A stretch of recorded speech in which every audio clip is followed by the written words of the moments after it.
You know that feeling when you walk into a room, maybe it's a boardroom before a huge layoff, or your family living room after a big argument, and the air just feels heavy. Oh, absolutely. That thick, visceral sensation. You feel like you have to physically push your way through it. Exactly. And we always use the same metaphors for it. We say, you could cut the tension with a knife. Or the pressure is on. Yeah. We treat it like it's just a figure of speech.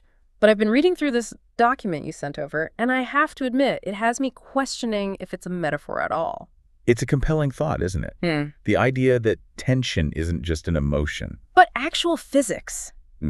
Right. What if thoughts, what if collective anxiety and those sudden aha moments actually have mass? What if they displace air? What if they create literal weather systems? That is the rabbit hole we are going down today. And it is a deep one. Right. The document we're looking at is titled Dynamics of the Noospheric Pressure Differential. Which, I have to say, sounds like the title of a textbook you'd find in the background of a Star Trek episode. It sounds incredibly dense. It is dense. It's a fascinating mashup of, thermodynamics, fluid dynamics, and Eastern metaphysics. But if you strip away the academic varnish, it's actually a map. A map. It claims to map how human consciousness interacts on a global scale. And the central thesis is wild. It basically argues that our minds are part of a planetary network, and just like the atmosphere has high and low pressure systems that cause hurricanes, our collective minds generate psychic heat that creates pressure systems. And when those pressure systems collide, you get storms. Except these are storms of insight, or storms of chaos. So that's our mission for this deep dive. We are going to unpack the noosphere, which is a great word we need to define, and figure out why this document argues that we're living inside a giant weather system of thought. And perhaps most importantly, how to build an umbrella. So we don't get soaked. Or struck by lightning. Because, as we'll see, this weather can get volatile. It starts with a simple, slightly terrifying idea. Thoughts aren't just abstract clouds floating away, they have mass. They generate temperature. And when you pack enough of them together, things get tight. Okay, let's unpack this. First things first, we need to define the landscape. The text uses this word constantly, the noosphere.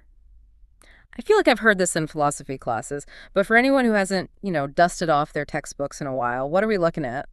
So the concept really takes off with Pierre Teilhard de Chardin. He was this incredible figure, a Jesuit priest and a paleontologist in the mid-20th century. Right. He looked at the world in layers. You have the lithosphere, which is the dead rock, the biosphere, the living layer of plants and animals. And then wrapping around all of that is the noosphere. A mind layer. Got it. Exactly. The sphere of human thought. It's the cognitive skin of the planet. But the document we're analyzing takes Teilhard's concept and adds a sort of mechanical twist to it. How? It focuses on the geometry of the planet. Which is a sphere, a closed loop. Right. And that's crucial because the Earth is a round, closed surface. We can't just keep expanding outward forever. Imagine pouring water into a sealed glass. Eventually you run out of room. As the human population grows, and as we cover the surface of the planet, we start to fold back in on ourselves. We connect, we overlap, we're bumping elbows. Precisely. The source material calls this the mechanics of compression. Because we're on a closed loop, as we multiply and connect, especially now with the internet and instant communication, we undergo an intensification of consciousness. That makes so much sense. I mean, think about the internet. It feels like we are literally squeezing more mental energy, more opinions, more data into the same amount of space every single day. It feels claustrophobic. Yeah. It creates friction. And that friction generates what the text calls psychic heat. Psychic heat. I love that term. It sounds like a sci-fi weapon. It's evocative, isn't it? But here it refers to the energy generated by that evolutionary friction. Yeah.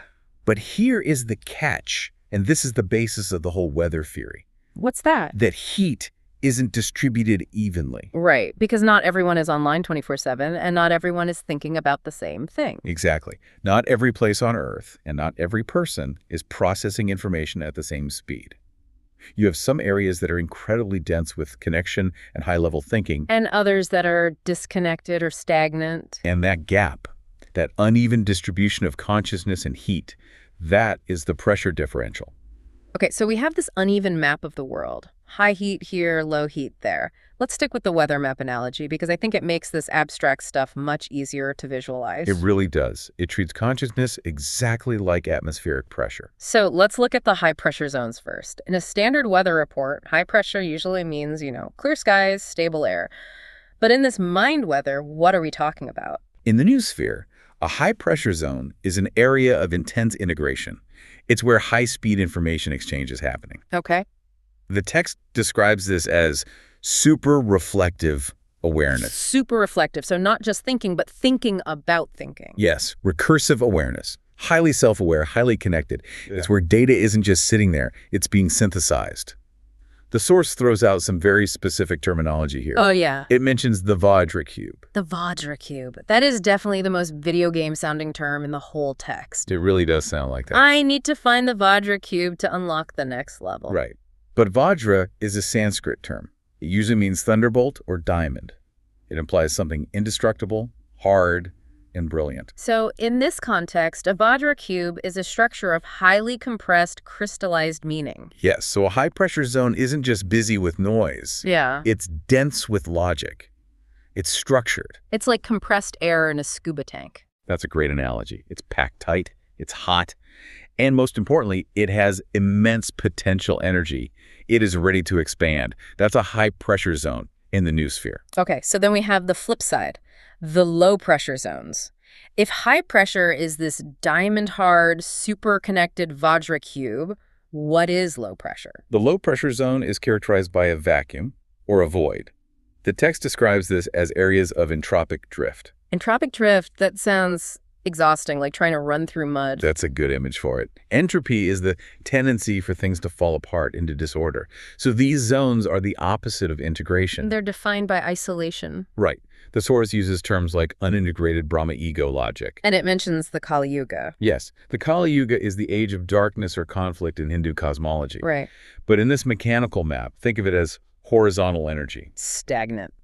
It's just noise spreading out without going up. So in a low pressure zone, you don't have that high-speed connection or synthesis. You have individual isolation. You have unrefined data. It's where meaning breaks down into just stuff. It's the comments section on a bad news article. Exactly. Yeah. Just noise, no synthesis. So on one side, you have this hyper-connective, super hot, dense ball of meaning, the high pressure.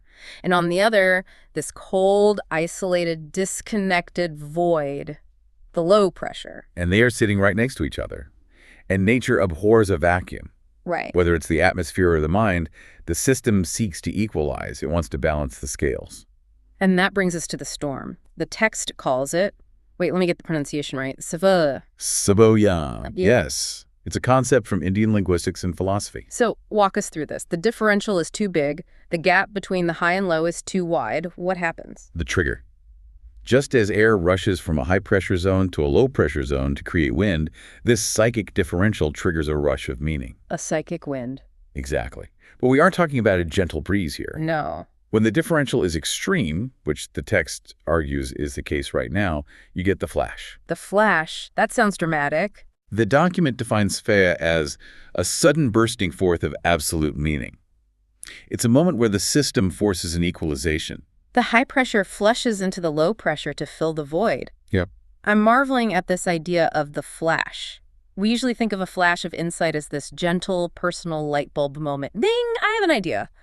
But this describes it almost like a lightning strike. It's forceful. It's external. And it has to be, right? Because it's doing a job. It is. The function of this flow, according to the text, is metaphysical sanitation. Sanitation, like janitorial work. In a way, yes. Yeah. Think about a massive thunderstorm. After it breaks, the air feels crisp, right? Yeah, it feels clean. The storm washed away the humidity and the dust. This psychic wind does the same thing. It acts as a vacuum. So what does it pull? It pulls the secondary reflections of the Vaikhari world, which essentially means the lower, noisy, spoken world, and it pulls them up. It's trying to clean out the entropic noise of those low-pressure zones. It says it pulls them toward the azure light of the HWEM. Which is very poetic. It is, but mechanically it means it's pulling noise toward signal. It's pulling fragmentation toward unity. It's trying to upgrade the system. But, and this is a massive but, if you are standing in the path of a hurricane, cleaning the air is the last thing on your mind. You're just trying not to get blown away. Exactly. And that brings us to the danger. Because if you are inhabiting a low-pressure zone, if you're feeling isolated or your worldview is a bit rigid, and suddenly this high-pressure flash of absolute truth hits you. That isn't always a pleasant experience. That's what I was wondering. It sounds intense. This is section 4 of our outline, the danger zone. The text creates a really stark contrast here. It says this flow is meant to enlighten, but it can also destroy. It talks about psychic fragmentation. Right, fragmentation. Think about it like an electrical circuit. If you have a device, let's say a toaster, that is built for 110 volts, Okay. and you suddenly decide to pump 10,000 volts through it because you wanted to toast bread really fast, what happens? It explodes. It just melts. Precisely. The toaster isn't built for that voltage. In this analogy, a person in a low-pressure zone often cannot handle the voltage of the higher signal. So instead of enlightenment, The result is pain and panic. pain and panic. That really resonates with how people react to big paradigm shifts. You show someone facts that contradict their worldview, you give them the high-pressure truth, and they don't say, oh, thank you for the upgrade. They freak out, they double down, they shatter. The text calls it the shattering of standard logic. Your whole internal structure just can't hold the pressure. Right, you risk being fragmented. And the text mentions the abyss here. The abyss. That's the consequence of unmanaged tension. It's where the pressure differential tears you apart rather than integrating you. It's the mental breakdown, the social collapse, the panic attack. So we have this high pressure trying to save the low pressure, trying to sanitize the noise, but potentially destroying the vessel in the process because the force is too great. We need a regulator. We need a surge protector. We do. And that is the most practical part of this whole document. It introduces a specific mechanism for this, the Vayu Yantra. The Vayu Yantra. I looked this up. Vayu refers to wind or air in Sanskrit, and yantra is a machine or instrument, so the wind machine. Essentially. But in this context, think of it less as a machine and more as a role. The text describes it as a guard at the gate. So what does this guard do? Is it stopping the flow?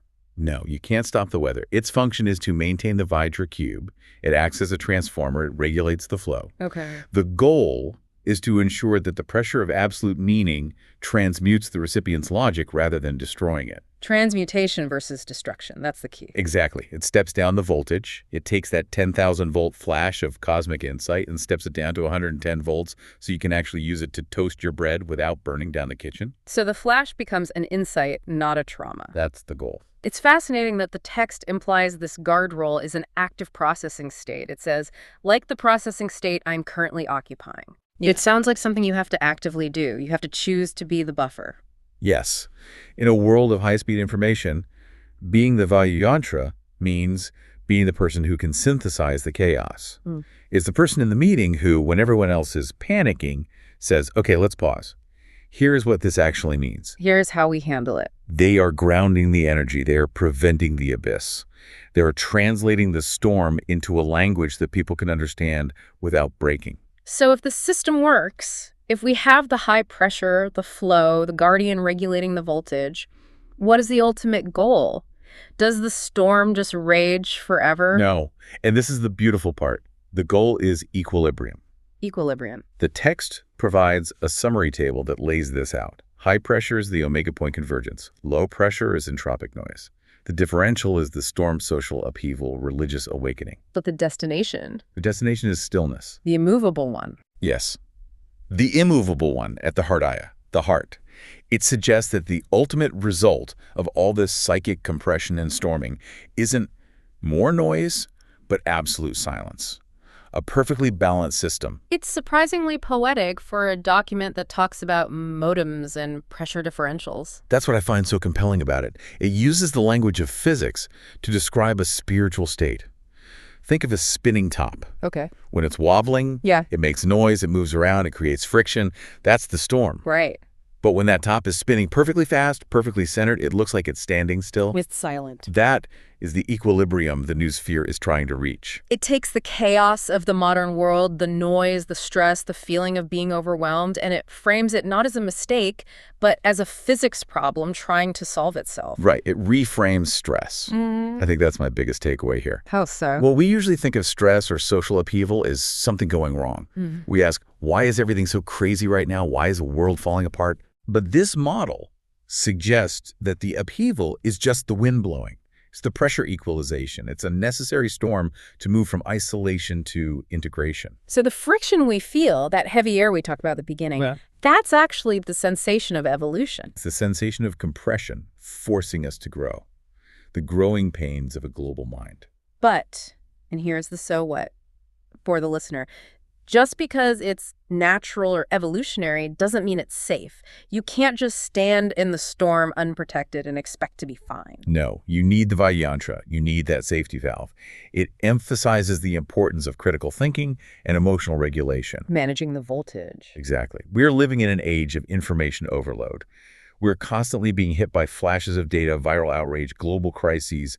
Those are the wins. You have to have that internal structure. You have to be able to filter. You have to be able to transmute that energy. If you let it all hit you raw, without that Vajra structure of logic and patience, you risk fragmentation. You risk being overwhelmed by the noise rather than enlightened by the signal. Which raises a really provocative question for everyone listening right now. What's that? If we look around at the world today, massive information compression, social polarization, rapid technological change, it feels like the noospheric pressure is at an all-time high. It certainly feels that way. The barometer is breaking. So the question is, are we living inside a global flash or sphere right now? Is this entire era one giant lightning strike of meaning? And if it is, do you have the internal Vajra cube necessary to transmute that pressure? When the high voltage truth hits you, will you be able to integrate it and find that stillness? Or are you just feeling the panic? That is the question. Are you building your capacity to hold the voltage? Something to think about the next time you feel that tension in the air. It might just be the weather in the mind. Thanks for diving in with us. Stay grounded. And stay tuned to the signal. We'll see you next time. Okay, so imagine this. You're walking down Dale Mabry Highway in Tampa. It's a Sunday afternoon. Oh, I can feel the heat already. Yeah, it's hot. I mean, it is Florida hot, right? The air's thick, humidity's like 90%, traffic is just crawling. And up ahead, there's Raymond James Stadium just looming. Like this huge concrete fortress. Exactly. And there's a game on. You can hear that roar, you know, that sound of 65,000 people all at once. Maybe the cannons are going off from that pirate ship they have. It's an atmosphere you can literally feel in your chest. It vibrates. It does. Yeah. But then as you get closer, you feel something else. It's not just the noise. It's this physical shift, a sudden drop in your, I don't know, your internal pressure. Metaphysical vertigo. Metaphysical vertigo, yeah, that's the term. The ground itself is tilting sideways, and you're not even watching the game. You don't care about the score, but you feel like you're being physically dragged into that building. And that sensation right there is what we're going to decode today. Most people would just brush it off, call it, anxiety or maybe just overstimulation. Sure. But the source material we're looking at today says, no, that's a physics problem. Specifically, the physics of attention. And I have to say, the text we've pulled for this deep dive is one of the weirdest, most fascinating things I've read in a long, long time. It sounds like a technical manual, doesn't it? It sounds like a manual for a spaceship, but it's really a manual for your mind. It's called the Noospheric Pressure Differential of the Mass Attention Capacitor. It's a mouthful. Okay. But once you get past that title, the concepts are. They're incredibly sharp. It totally redefines the geography of a sports stadium through this lens it calls the new Raita. Now, before we get too deep, what exactly is Raita? Right. So Raita is this old Vedic concept. It means the cosmic order, the underlying principle that keeps everything running. So when this author talks about the new Raita, they're proposing a new framework for how consciousness is shaping reality now in our modern world. So it treats attention not as a mood, but as a tangible force. It has mass. It has gravity. Yes. Okay, so our mission today is to unpack this. We're going to look at how a stadium can function as a mass attention capacitor and what happens when a specific type of observer, the text calls them a Dausarī, gets too close. And I love this text for giving us words for these feelings. It does. It validates that feeling of weirdness. Yeah. It uses terms like Preta Torsion and Vaikhari cloud to explain why you feel drained just walking past a huge crowd. Let's start with the stadium itself. I mean, to most people, Raymond James is just where the Bucks play. Concrete, steel, expensive beer. Right. But this text says that's not what it is at all. How does it define it? In this new geography, the stadium is a high-pressure node. The specific term it uses is a mass attention capacitor. And a capacitor. From high school physics, it stores energy, right? Exactly. An electrical charge. Exactly. It holds a charge and then releases it. But here, the energy isn't electricity. It's attention. The text breaks down the crowd in this really granular way.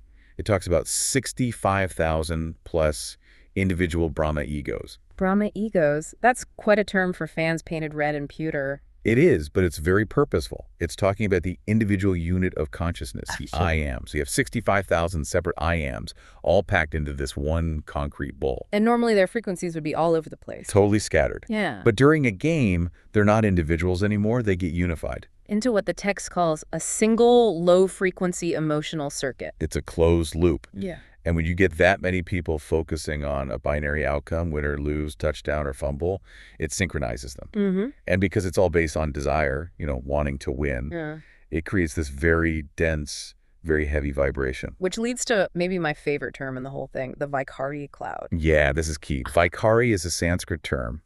It refers to the grossest, most physical level of speech, the spoken word, the shout. So just the roar of the crowd. It's the roar, but it's also the psychic weight of that roar. Yeah. The text says this collective focus creates a Vaikhari cloud that's so dense with unrefined hunger. Wow. That it creates a literal gravity well in the noosphere. Okay, we should probably define noosphere real quick. Sure. Think of it as the mental atmosphere of the planet. Just like the biosphere is the layer of life, the noosphere is the collective layer of human thought that surrounds the Earth. So if I'm getting this right, a planet has physical mass, so it creates a gravity well in space that bends light. Right. This stadium has attention mass, so it creates a gravity well in the mental atmosphere that bends.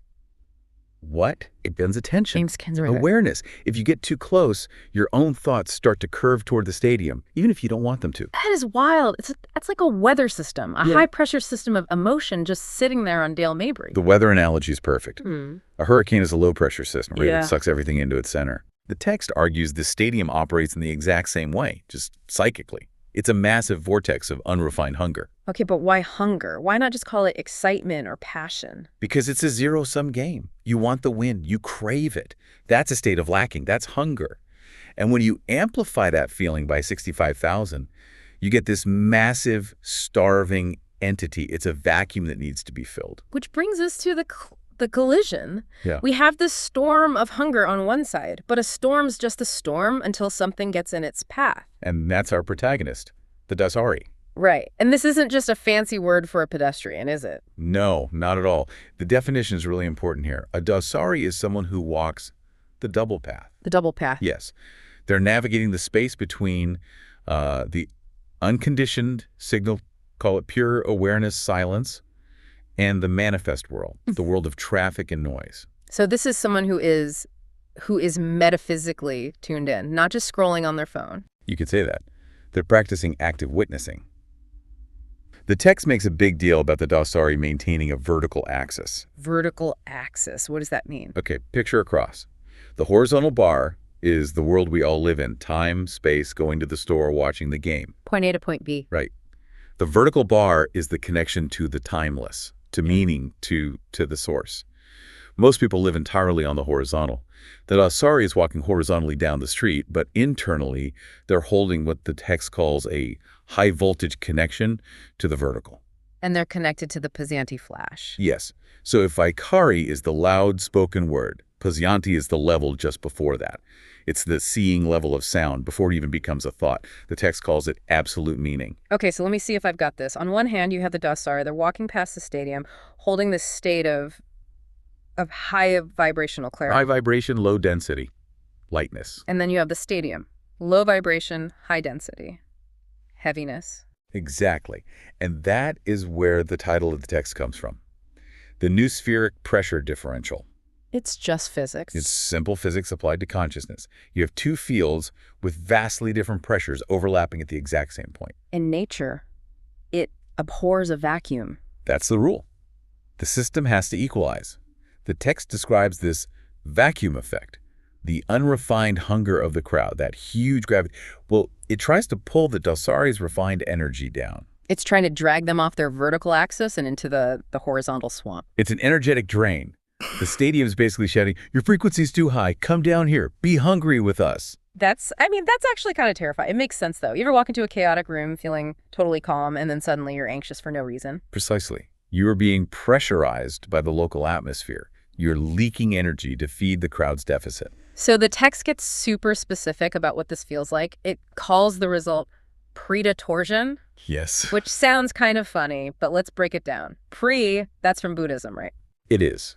Preta is Sanskrit for usually hungry ghost. I've seen images of those. They are not pleasant looking. They're grotesque. A hungry ghost has this giant bloated stomach, that's their massive hunger, but a tiny needle-thin neck. So they can't actually swallow? Never. No matter what they consume, it can't pass through that bottleneck. They're in a state of perpetual burning thirst. They can never be satisfied. And the text is applying this monster to the stadium crowd. It is. It says that during the game, the collective consciousness of the crowd literally becomes a hungry ghost entity. That's a pretty harsh take on sports fans. It is, but look at the mechanics. The text says the crowd has huge mouths. The cheering, the screaming. The screaming, right. Right. But they have narrow necks. Which represents Really? what? Their inability to actually digest the experience. Exactly. They consume the play, the win, the loss. But is there any real nourishment? Is there any lasting absolute meaning? The text says no. The neck is too narrow. The experience just feeds the ghost's belly for a second, and then they're hungry all over again for the next play. Wow. So you have this giant roaring mouth next to the highway. That's the Preta part. What about torsion? Torsion just means twisting.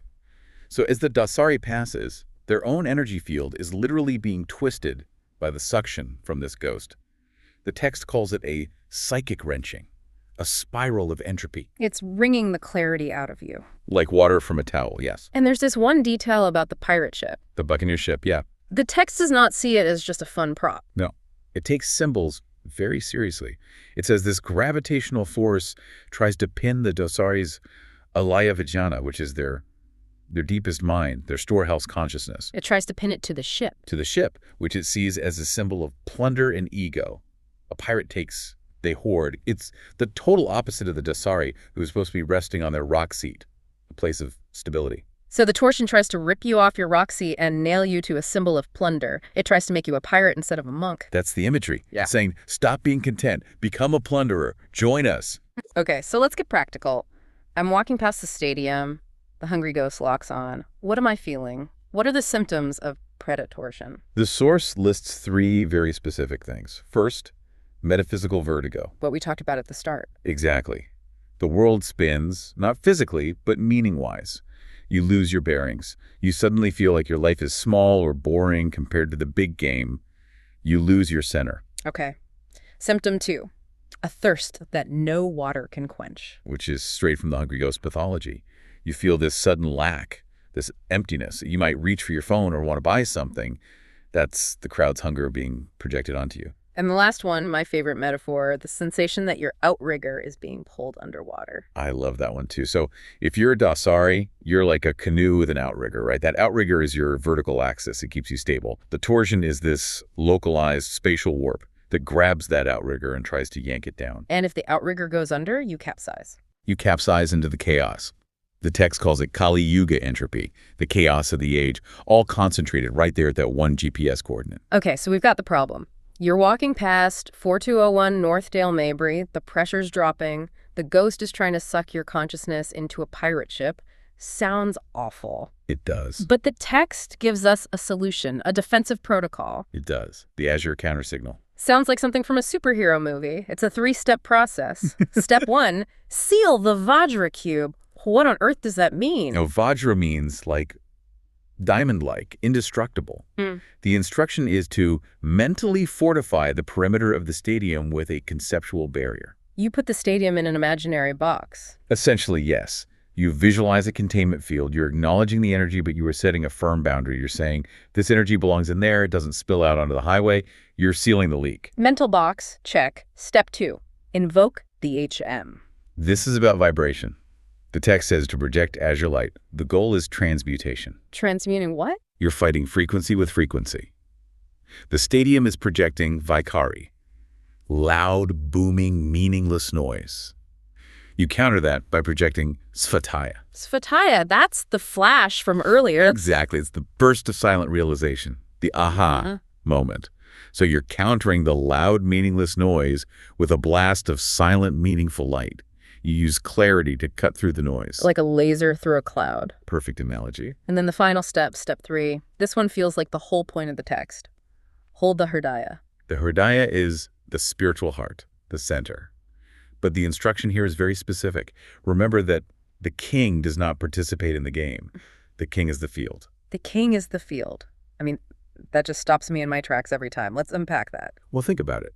If you try to fight the crowd, if you get annoyed or you judge them or try to aggressively block them, you're participating in the game. You're a player on the board. You're a pawn on the board. Yeah. And pawn can be captured. But if you identify as the king, as sovereign awareness, the observer, you realize you're not a piece on the board. You are the board itself. You are the board. You are the space in which the entire game is happening. You zoom out. All the way out. You hold the stadium, the players, the noise, the silence, the highway, and yourself. Ah. All of it. In one big field of awareness. You don't take a side. You just become the container for it all. That completely flips the script. You're not fighting the gravity well anymore. You just encompass it. The vacuum can't suck you in if you're already everything. The pressure differential just vanishes because you've expanded to include the whole scene. That is such a powerful shift. It goes from I'm under attack to I am the space where this is happening. And that is the ultimate defense. It's the only way to keep your outrigger above water. You have to be bigger than the storm. So we've gone from a sweaty walk in Tampa to a full-blown metaphysical crisis with hungry ghosts and landed on a technique for supreme non-dual awareness. Quite a journey for a Sunday stroll. But it really drives home the core message here. We think our attention is this private little thing in our heads. Right. But this text says no. Attention has weight. It has mass. It creates weather. And when you pile 65,000 people's attention together, it literally bends reality. It creates a gravity well you can trip over. And we are swimming in these currents every single day, not just at stadiums. That was my next thought. If Raymond James Stadium is a high-pressure node, then what else is? Your office building on a Monday morning, that is a massive capacitor of anxiety and to-do list energy. A shopping mall on Black Friday, that is pure hungry ghost energy. Big mouths, narrow necks, absolutely. What about online? What about Twitter or TikTok? Oh, without a doubt. Those are digital stadiums. Think about when a big controversy breaks on social media. Millions of people, all focusing on one thing, usually with outrage. That's a Vaikhari cloud on a global scale. It is. And when you open that app, do you ever feel that pressure drop? Do you feel that metaphysical vertigo? I definitely feel the thirst that no water can quench, that doom scrolling loop looking for something that just isn't there. That's the hungry ghost. Yeah. It's trying to pull you off your vertical axis. It's trying to make you a pirate, a plunderer of content, instead of a king who holds the field. Man, are we the ones with the narrow necks, just unable to digest the meaning of what we're all consuming? That is the question, isn't it? Are we feeding the ghost, or are we holding the hridaya? That's something to think about this week. Next time you're walking past a crowd, or even just logging on, just check your vertical axis. See if you can feel that pressure change. And remember the rule. The king doesn't play the game. The king is the field. Thanks for diving deep with us. Watch out for those gravity wells, and we will catch you on the next one. Okay, so I want to start with a scenario that I think is going to feel visceral for pretty much everyone listening. Right. You're walking down the street. It's a nice day. You're in a pretty good headspace, feeling, I don't know, solid. You're just you. Right. And then you turn a corner, and you have to walk past just a massive, dense crowd of people. Maybe it's a stadium on game day, or a protest, or just, a chaotic subway station at rush hour. They're approaching the hive. Exactly, the hive. And before you even get close, before you bump shoulders with anyone, you feel it. It's like the floor just drops out of your stomach. You get this sudden weird fatigue, maybe a little dizzy. It feels like the building itself is physically pulling at you. Most people would just brush that off. They think, oh, it's just loud, or I'm just a little claustrophobic. Yeah. But what if that feeling wasn't just psychological anxiety? What if it's mechanical? And that is the whole premise of the stack we are diving into today. And I have to warn you, the title of the concept we're covering sounds like something you'd find in a theoretical physics paper co-authored by a mystic. It's a bit of a mouthful. It is. We are talking about the Virat Rupa Inversion and the Noospheric Pressure Differential. Which I admit sounds incredibly intimidating. It sounds like we need a whiteboard and maybe 3 hours. But, and this is why I found this so fascinating, the source material claims that these incredibly complex metaphysical dynamics can be explained and solved using a framework basically designed for a 5-year-old. It explicitly uses that explain like I'm 5 model, but, don't let the simplicity fool you. The metaphors it uses, flashlights, vacuum, specks of dust, are actually masking some very high-level concepts about group psychology, consciousness, and, well, occult theory, really. So our mission today is to decode this whole thing. We're going to unpack why crowds drain us, that's the before state, and then we'll look at this specific mental maneuver, the inversion, which claims to stop that drain, like, instantly. Okay. But before we get to the flashlights and the vacuums, we have to deal with that jargon. Noospheric pressure differential. Right. Let's break that down. Pressure differential, I get. That's just weather, right? Yeah. High pressure moves to low pressure. That's why wind blows. Mm-hmm. But noospheric, that's referring to the noosphere. Exactly. The term was popularized by Pierre Teilhard de Chardin. Mm-hmm. Think of it like this. The biosphere is the layer of life covering the Earth. All the plants, animals, us. Okay. The noosphere is the layer of mind. It's the collective sphere of human thought, consciousness, intention. All of it, surrounding the planet. So it's like a web of thought. It is the atmosphere of consciousness. And just like our physical atmosphere has weather, storms, high pressure, low pressure, the noosphere has weather too. When you walk past that stadium, you are walking into a noospheric hurricane. Okay, that sets the stage perfectly. So the source material introduces a cast of characters to help us navigate this weather system. The protagonist, the hero of the story, which is us, the individual, is called the Dausarī. The Dausarī. But the text immediately switches to that 5-year-old framework and just says, imagine the Dausarī as a flashlight. A super cool, glowing, magic flashlight, to be precise. But let's elevate that metaphor for a second. Why a flashlight? Right. A flashlight is a self-contained power source. It's directional. It casts a beam that illuminates what's in front of it. It represents sovereign consciousness. Sovereign consciousness. I like that a lot better than magic flashlight. It implies you're self-sustaining. You're not plugged into the wall. You've got your own battery. Precisely. The source describes your light as steady, bright, and like a sun. This is you when you are grounded and centered. You are a high-pressure system of energy. You are full. But then you walk past Raymond James Stadium. That's the specific place they use in the text, but I assume it could be any huge venue. It could be anywhere, yeah. It represents the antagonist, the Preta egregore. Okay, egregore. We need to unpack that. I've seen this term pop up everywhere from like weird internet forums to sociology papers. What are we actually talking about? An egregore is? It's an autonomous psychic entity that's created by a collective group mind. So when thousands of people focus on the exact same thing, the same hope, the same fear, the same goal, that collective energy starts to coalesce. It takes on a life of its own. It becomes a distinct thing in the noosphere. So 50,000 fans screaming for their team to win aren't just 50,000 separate people. They're like cells in a much larger organism. That's a perfect way to put it. And the source defines this specific organism as a Preta.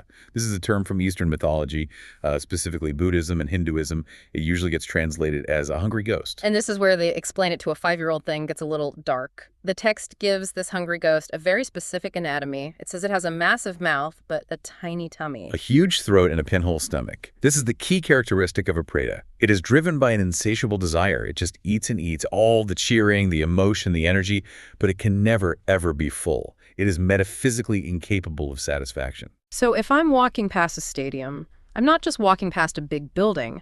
I'm walking past a giant invisible mouth that is perpetually starving. And that hunger creates a vacuum. This brings us back to the other analogy in the text. You're asked to picture the stadium not as a building, but as a giant vacuum cleaner shaped like a football stadium. Which is a genuinely terrifying image, if you really think about it. Just this monumental appliance designed for one purpose, to suck. And this is where the Noospheric Pressure Differential really kicks in. Remember, you, the Dausarī, the flashlight are full, you're high pressure. The stadium, the hungry ghost, is empty. It creates this massive low-pressure zone because of that bottomless lack. And nature abhors a vacuum. Thermodynamics applies to consciousness, too. When you, the high-pressure system, get too close to the low-pressure system, what happens? The air rushes out, my energy gets pulled right into that empty space. The source calls this Preta Torsion. Torsion, as in twisting. Yes. It describes that feeling as big invisible hand, trying to twist your light and just pull you toward the stadium. That dizziness you mentioned at the start, that's not just noise. That is the physical sensation of your personal noospheric pressure being siphoned off to feed the egregore. It feels predatory. It's not necessarily malicious, it's just mechanical. A vacuum cleaner isn't evil for sucking up dust. It's just what it's built to do. The stadium egregore isn't trying to hurt you personally. It's just a massive void of wanting that naturally pulls on anything full that gets near it. So this is where I usually get stuck. I feel that drain, that torsion, and my first instinct, and I think it's most people's instinct, is to defend myself. I try to put up a mental wall. I clench my jaw, try to block it out, shield myself. And how well does that work for you? I mean, usually not at all. It just makes me exhausted and, frankly, kind of angry. Exactly. And the source material, though it keeps it simple, it implies why that is. If you try to fight the vacuum or put up a shield, you are acknowledging the vacuum's power. You're engaging with it on its own terms. I'm getting in the mud with the pig, so to speak. You are validating the reality of the threat. If you push against the egregore, you're actually feeding energy into that very system. Resistance creates friction, and friction is just another form of energy for the hungry ghost to consume. It'll eat your anger just as happily as it eats the fan's excitement. So shielding fails because it maintains the whole pressure differential. I'm still small me fighting this big monster. You are still operating under the before state logic. The scale is completely against you. You are one flashlight. The vacuum is the size of a city block. As long as you accept those dimensions, you lose. The physics are inevitable. So we need a new physics. We need a metaphysics. We need the Virat Rupa inversion. Okay, this is the pivot point of the whole deep dive, the solution, Virat Rupa. For anyone who hasn't read the Bhagavad Gita recently, can you give us the context here? Because that's a pretty heavy reference for a text that's also talking about vacuum cleaners. It is, yeah. The Virat Rupa is the universal form, or the cosmic form. In the Gita, there's this incredible moment where the hero, Arjuna, asks the god Krishna to reveal his true nature. Krishna says, okay, and essentially unzips reality. He reveals that he isn't just a charioteer. He contains the entire universe within his body. All the suns, stars, time, death, life. It's all happening inside him. It's always described as this terrifying moment of awe, that famous quote, "I am become death, the destroyer of worlds." That comes from this same section, right? It does. It's the ultimate realization of absolute scale. The Virat is the container of all things. Okay, so the source says we need to perform a Virat Rupa inversion. It calls it a magic trick in your mind. How do we actually do this? I'm stuck in traffic or I'm walking past a protest. I can't exactly summon a chariot and reveal my divine form. You can, though, cognitively. The instruction is to radically flip your perception of scale. In the before state, you are small, and the stadium is big. The inversion asks you to, close your eyes for a second or just focus your mind and imagine that you have expanded to become the entire universe. So I am the sky. I am the cosmos. You are the infinite container. You are the context in which all of reality is happening. Yep. And this is the most important step. Once you are the universe, you have to look at the stadium again. But now, because you're the size of the cosmos, what size is the stadium? It's tiny, infinitesimal. The source is very specific. It asks you to visualize that massive stadium, that terrifying vacuum cleaner, as a tiny, tiny speck of dust inside your shoe. A speck of dust in my shoe. Or it also says a tiny toy. Right. You have completely inverted the relationship. You are no longer the content walking through the stadium's context. You are the context. The stadium is just a piece of grit inside of you. It sounds like a psychological trick, but let's look at the mechanics of the afterstate. Why does this actually stop the draining feeling? It kills the pressure differential. Let's go back to the vacuum analogy. Can a tiny toy vacuum cleaner, the size of a breadcrumb, suck all the air out of the entire sky? No, of course not. It's physically impossible. And a speck of dust in your shoe drain your life force? No, it's irrelevant. That is exactly why the sensation stops. The source says the wind stops blowing because you have become the whole sky. The sucking action requires two separate things, a subject and an object. By becoming the Virat, by becoming the container, you encompass the object. You can't be drained by something that is already inside you, contained by you, and infinitely smaller than you. So it's a reframing of that sovereignty idea. In the beginning, I'm a flashlight trying to protect my little beam of light. Blah. In the end, I'm the sun, and the vacuum is just a sunspot. And notice what you didn't do. You didn't destroy the stadium. You didn't fight the hungry ghost. You didn't scream at the crowd to be quiet. The speck of dust is still there. The speck remains. The reality of the external world hasn't changed at all, but your relation to it has shifted so dramatically that the threat is neutralized. The hungry ghost can't take a bite out of the universe. It's a category error. I think that's the part that really resonates with me. It's not about changing the world, which is exhausting and usually impossible. It's about changing the scale of the self. But I have to play devil's advocate for a second. Go for it. It's easy to talk about being the giant king while we're sitting here in a quiet studio, but does this actually work when you're in the thick of it? When that Preta Torsion is twisting your gut? Well, it requires a certain mental agility. It's a muscle. The first time you try it, you might feel silly. I am the universe. This is a speck. Your logical brain might reject it. But what the source suggests is that the relief is immediate, and that reinforces the practice. So it's a biofeedback loop. If you visualize it and the dizziness actually stops, your brain goes, okay, that worked. Let's do that again. Precisely. And the beauty of that 5-year-old framework is that it's fast.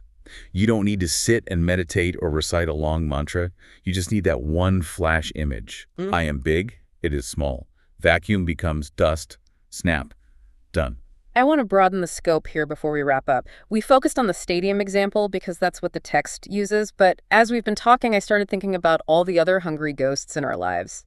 Because, let's be honest, I don't walk past football stadiums every day, but I do feel that drain a lot. The Preta egregore is everywhere. Anywhere you have a collective hunger or a system designed to consume attention, you have a vacuum. Social media, that feels like the ultimate hungry ghost. It fits the anatomy perfectly. Huge mouth. The infinite scroll. Tiny, it's never satisfied. You can give it 4 hours of your day, and the algorithm is still hungry for that 5th hour. And it creates that exact same torsion. You feel drained, you feel lesser than, you feel your energy just siphoning away into the screen. It creates a pressure differential. The curated perfection you see on the feed is the vacuum. Your messy, real life is the high-pressure system. It just sucks the joy right out of you. So can we actually apply the Virat Rupa Inversion to Instagram? Why not? If you find yourself doom scrolling, feeling that twist, you stop, you zoom out, you imagine yourself as the consciousness that contains the phone, the app, the internet, the entire world. You make the phone a speck of dust. The phone is a tiny toy. The algorithm is just a microscopic gear inside a toy, inside a speck of dust inside my shoe. Suddenly it loses its power. Its grip loosens. You remember that you are the one holding the device. You are the context, not the other way around. What about something like politics? Or just the 24-hour news cycle? Same mechanic. The news cycle is a massive hungry ghost that just screams for your outrage. It feeds on anxiety. If you engage with it as a small, frightened citizen, it will eat you alive. You get Preta Torsion just from reading the headlines. So the move is to become the historical observer, to become the Virat that watches nations rise and fall like tides in the ocean. That's a form of the inversion, yes. It doesn't mean you become apathetic. It doesn't mean you don't vote or take action. But it means you don't let the egregore feed on your life force. You act from a place of containment, not from a place of being consumed. That distinction, acting from containment versus reacting from consumption, Yeah. that feels like the absolute key to mental health in the modern world. I mean, it's the difference between autonomy and slavery, really. Are you the battery for the hungry ghost, or are you the universe observing the ghost? I think what I appreciate most about this source is that it acknowledges the magic of the mind without getting lost in ungrounded spiritual bypassing. It's basically a cognitive behavioral tool, just wrapped in a really powerful mythic metaphor. It uses the language of myth, because myth speaks to the subconscious much faster than logic does. Telling yourself, I shouldn't let this crowd bother me because statistically they are harmless, is weak. It doesn't work. Right. But visualizing yourself as a giant king crushing a vacuum cleaner into dust, that's strong. That actually moves the needle. It bypasses the analytical mind and hits the nervous system directly. Exactly. And in a high-pressure noospheric environment, speed is everything. So let's recap the toolkit here for everyone listening. Step 1 is recognize the drain. Right. Identify that Preta Torsion, that twisting, sucking feeling. Acknowledge that you're near a hungry ghost, whether it's a crowd, a person, or an app on your phone. Step 2, don't fight it. Do not shield. Yeah. Do not get angry. Do not push back. That's just feeding the vacuum. Step 3, the Virat Rupa Inversion. Flip the scale. Yeah. You become the universe. The threat becomes a speck of dust in your shoe. And step 4, enjoy the silence. Feel the pressure equalize. The wind stops blowing because there's nowhere left for it to blow. You are everything. It's a powerful image to carry with you, and I'm going to challenge everyone listening, and myself, honestly, to try this. The next time you feel that sudden drop in energy, that inexplicable drain, don't just reach for coffee. Check your noospheric pressure. Ask yourself, am I the vacuum or am I the sky? I'm going to try to be the sky. Although, knowing me, I'll probably just be a very large flashlight for a while. A very large flashlight is a good start. This has been a really fascinating ride through the metaphysics of crowds. Thank you for helping us decode the 5-year-old's guide to the cosmos. My pleasure. It was fun. And to our listeners, thanks for taking this deep dive with us. Remember, keep your light steady and don't let the hungry ghosts bite. We'll see you next time. Okay, I have a question for you to kick things off, and I want you to be brutally honest with me. I am always honest. Yeah. Usually a little too honest. Have you ever had a conversation, maybe it was just 5 minutes, maybe a quick chat in the break room about the weather, but by the time you walked away, you felt like you had just run a marathon? Oh, absolutely. Like physically heavy? Yes. It's that feeling where your limbs actually feel weighted down. You need a nap, but you haven't done anything physically exerting. You just stood there. You just stood there. Exactly. Or, the other side of it, you walk into a meeting room, nobody has said a word yet. They're just checking emails, but the air feels thick. Yeah. Like you have to physically push through it to find a chair. And we usually write that off, don't we? We say things like, oh, I'm just an empath, or the vibe was off. Right, or we psychologize it. I'm just projecting my own anxiety onto the room. Exactly. We treat them as metaphors. He drained me becomes a figure of speech. But the source we're diving into today, and I have to say this title is a bit of a mouthful, is Dynamics of Interpersonal Noospheric Pressure. It is. Yeah. And it argues these aren't metaphors at all. They are mechanics. It's a fascinating text. It essentially proposes a kind of physics engine for human interaction. It suggests that what we call vibes or drain are actually, pressure differentials in a shared field.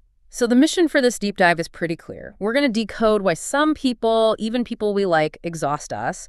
We're going to look at why ghosting hurts so much physically. And most importantly, we're going to look at the specific techniques this source offers to stop the leak, because nobody wants to feel like a deflated balloon by 2 p.m. Precisely. It's about energy management, but from a structural perspective.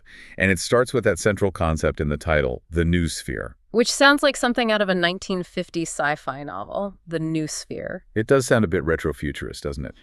But the concept is actually from the early 20th century, used by philosophers like Teilhard de Chardin. Okay, so what is it? Noosphere essentially means the sphere of human thought. Just like the biosphere is the sphere of all living things, the noosphere is the collective layer of consciousness we all inhabit. So the text is arguing this layer isn't just a static cloud, it has, what, weather? Exactly. It has weather, currents, storms, and more importantly, it has pressure.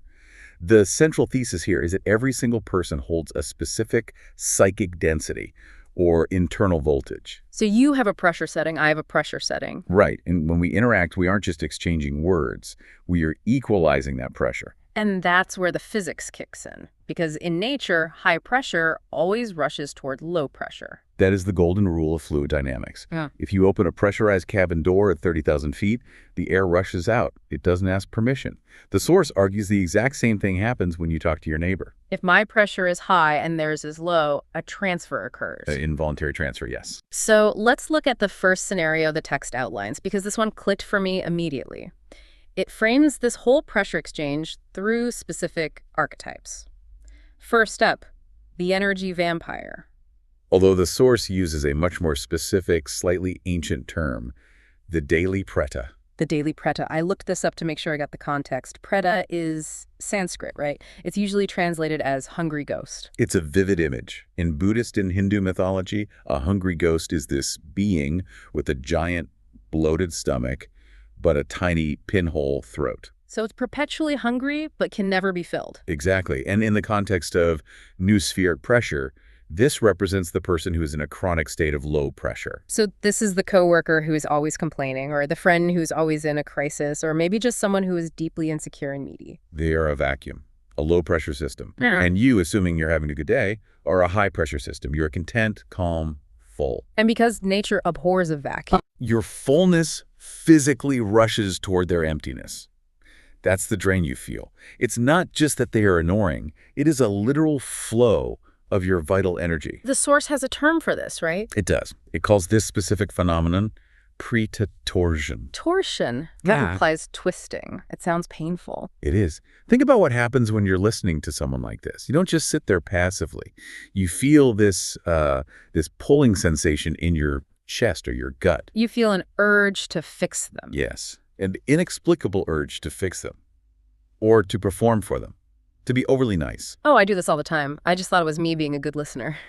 But you're saying that urge to cheer them up is actually a defense mechanism. It's a physical reaction to suction. You are pouring your light into their voids to stop the uncomfortable sensation of being pulled. You're trying to equalize the pressure so you can relax again. You're filling the hole so you don't fall in. That's a perfect way to put it. That is kind of horrifying. It really reframes empathy, doesn't it? In this specific dynamic, helping is really just plugging the leak with my own energy. And that explains why you feel resentful afterwards. You know that feeling. You spend an hour trying to help someone and you leave feeling angry. Yes. It's because you didn't give freely. You were siphoned. Okay, so that's the one-on-one dynamic. The daily Preta sucks the high pressure out of you via torsion, but the source argues this gets even heavier when you scale it up. Right. Moving on to section 2, atmospheres, or what the text calls the room temperature effect. This is that party or board meeting scenario. You feel the actual weight on your shoulders. Here, the source introduces the concept of the egregore. Now, this is a term that's often used in, occult circles, but in this context, just think of it as a group mind. A collective psychic entity. Exactly. When a group of people share a strong emotion, fear of layoffs, excitement for a launch, petty gossip, their individual pressures merge into a single massive entity. That's the egregore. So if I walk into a conference room where 10 people are all terrified of the boss, I'm not just dealing with 10 individuals. I'm walking into a massive low-pressure zone. A massive one, created by that collective fear. The pressure differential there is immense. You are one individual high-pressure system against a huge low-pressure collective. And the text says this feels like a weight on your vertical axis. Yes, which is why we physically slump. I'm sure you've noticed that. You walk into those meetings and you physically curl in on yourself. You lose your posture. You shrink. And the source uses a great analogy here that I think everyone can relate to, the magic flashlight. I love this visual. Walk us through it. Okay, so imagine your internal state, your high pressure, your joy, your confidence is a bright beam of light like a flashlight. Yeah. If you walk into a dark room, a low-pressure egregore, the physics of that environment naturally want to snuff out the light. But socially, what do? We dim the flashlight ourselves. Yeah. Voluntarily. We read the room. We read the room. We realize our happiness feels too loud for this depressed group. So we lower our internal voltage to match the ambient temperature. We dim the light so we don't stand out. It's survival. It is social survival, but it's energetic suicide. The egregore forces conformity, not through words, but through sheer pressure. You depressurize yourself to fit in. That explains why, after spending all day in a toxic office, you feel toxic yourself, even if you didn't say a word. You feel gross. You've been sitting in the low pressure for so long, you've acclimated, you've equalized, Yeah. You've become the room. Okay, so we have the vampire sucking us dry, the room crushing us down. But the third scenario is the most surprising to me, because it deals with the absence of interaction. Scenario C, the silent treatment, or in modern terms, ghosting. Which we usually think of as nothing. It's a non-event, a lack of data. But the source frames this as a very active, almost violent physical event. Because in noospheric physics, silence isn't empty space. It is a vacuum, a zero pressure zone. And going back to our rule, high pressure rushes to low pressure. So if you encounter a vacuum, Your mind panics. The human mind cannot handle a void. It is terrified of the empty space left by the other person. So what does it do? It rushes to fill it. it manufactures noise. It manufactures Vaikhari reflections. Vaikhari is a Sanskrit term for articulate speech or thought. When someone ghosts you, your mind instantly generates 1,000 questions. What did I do? Are they mad? Did I use the wrong emoji? Why haven't they texted back? It's been 3 hours. That spiral isn't just insecurity. It is your mind frantically throwing furniture into a black hole to see if it hits a bottom. Wow, throwing furniture into a black hole. You are trying to find resistance. And the source argues that this zero pressure zone is actually one of the most draining interactions possible, precisely because there is no bottom. You just pour your peace of mind into the void and it vanishes. This validates so much anxiety people feel. It's not that you're crazy or clingy. It's that you are reacting to a sudden drop in cabin pressure. You're reacting to physics. Your system is trying to stabilize an impossible environment. So this landscape the source paints, it's pretty bleak. We are surrounded by hungry ghosts, heavy rooms, and vacuum zones. If we just stopped here, I'd want to go live in a cave. It would be a very depressing deep dive if we stopped there. Right. But the source is actually a manual for stability. It doesn't just diagnose. It offers a solution. Section 3, the interpersonal inversion. This is where we get into the how-to. And it calls for a radical shift in perspective called the Virat Rupa Inversion. Now, for context, Virat Rupa comes from the Bhagavad Gita, right? It's the cosmic form, when the deity reveals that the entire universe is actually inside his body. Right. It sounds grand and maybe a little intimidating, but the practical application is very grounded. It's about flipping the container.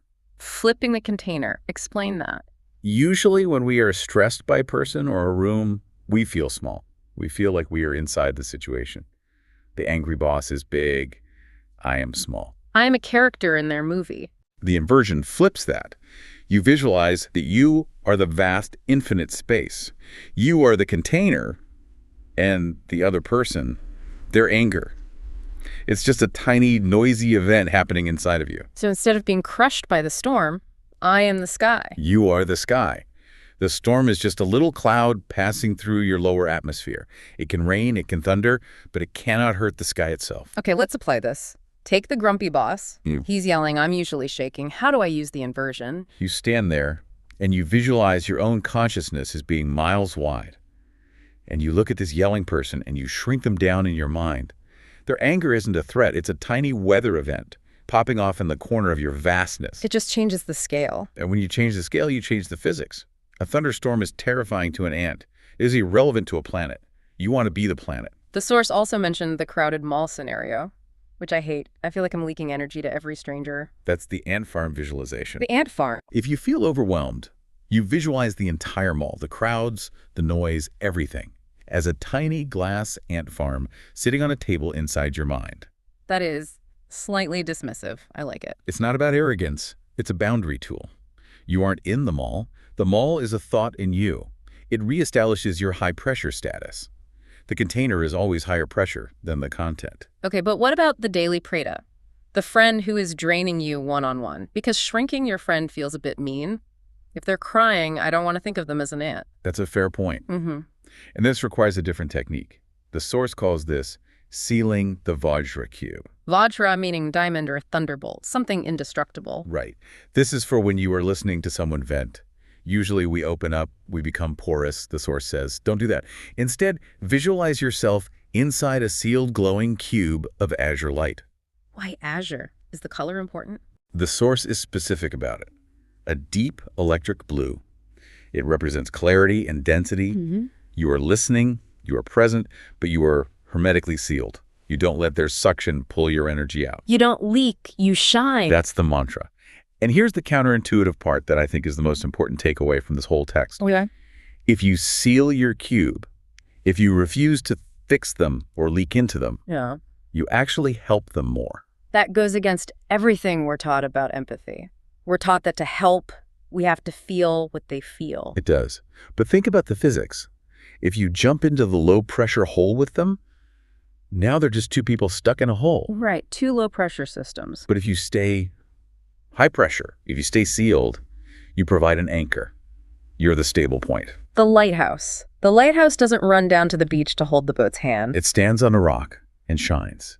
That stability is what the other person actually needs, even if they're asking for something else. So by protecting my own energy, I'm actually serving the relationship better. Exactly. You are stopping the coercion. You are proving that it's possible to be in the room without being consumed by it. This feels incredibly relevant right now, which brings us to the last part, the broader context.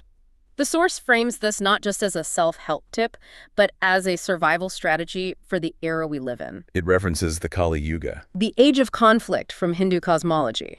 The Iron Age. Yes. The source characterizes our modern world as an era of default low pressure. Meaning, what? Everyone is empty? Meaning that the baseline state of modern society is a deficit. We are constantly looking outside ourselves to be filled. We scroll for content, we seek validation, we buy things. We are a world of hungry ghosts. That hits hard, doesn't it? We're all walking around with our valves open, hoping someone else pumps us up. Social media is basically a machine designed to create low pressure in us. So we suck in information. It is a machine of deficits.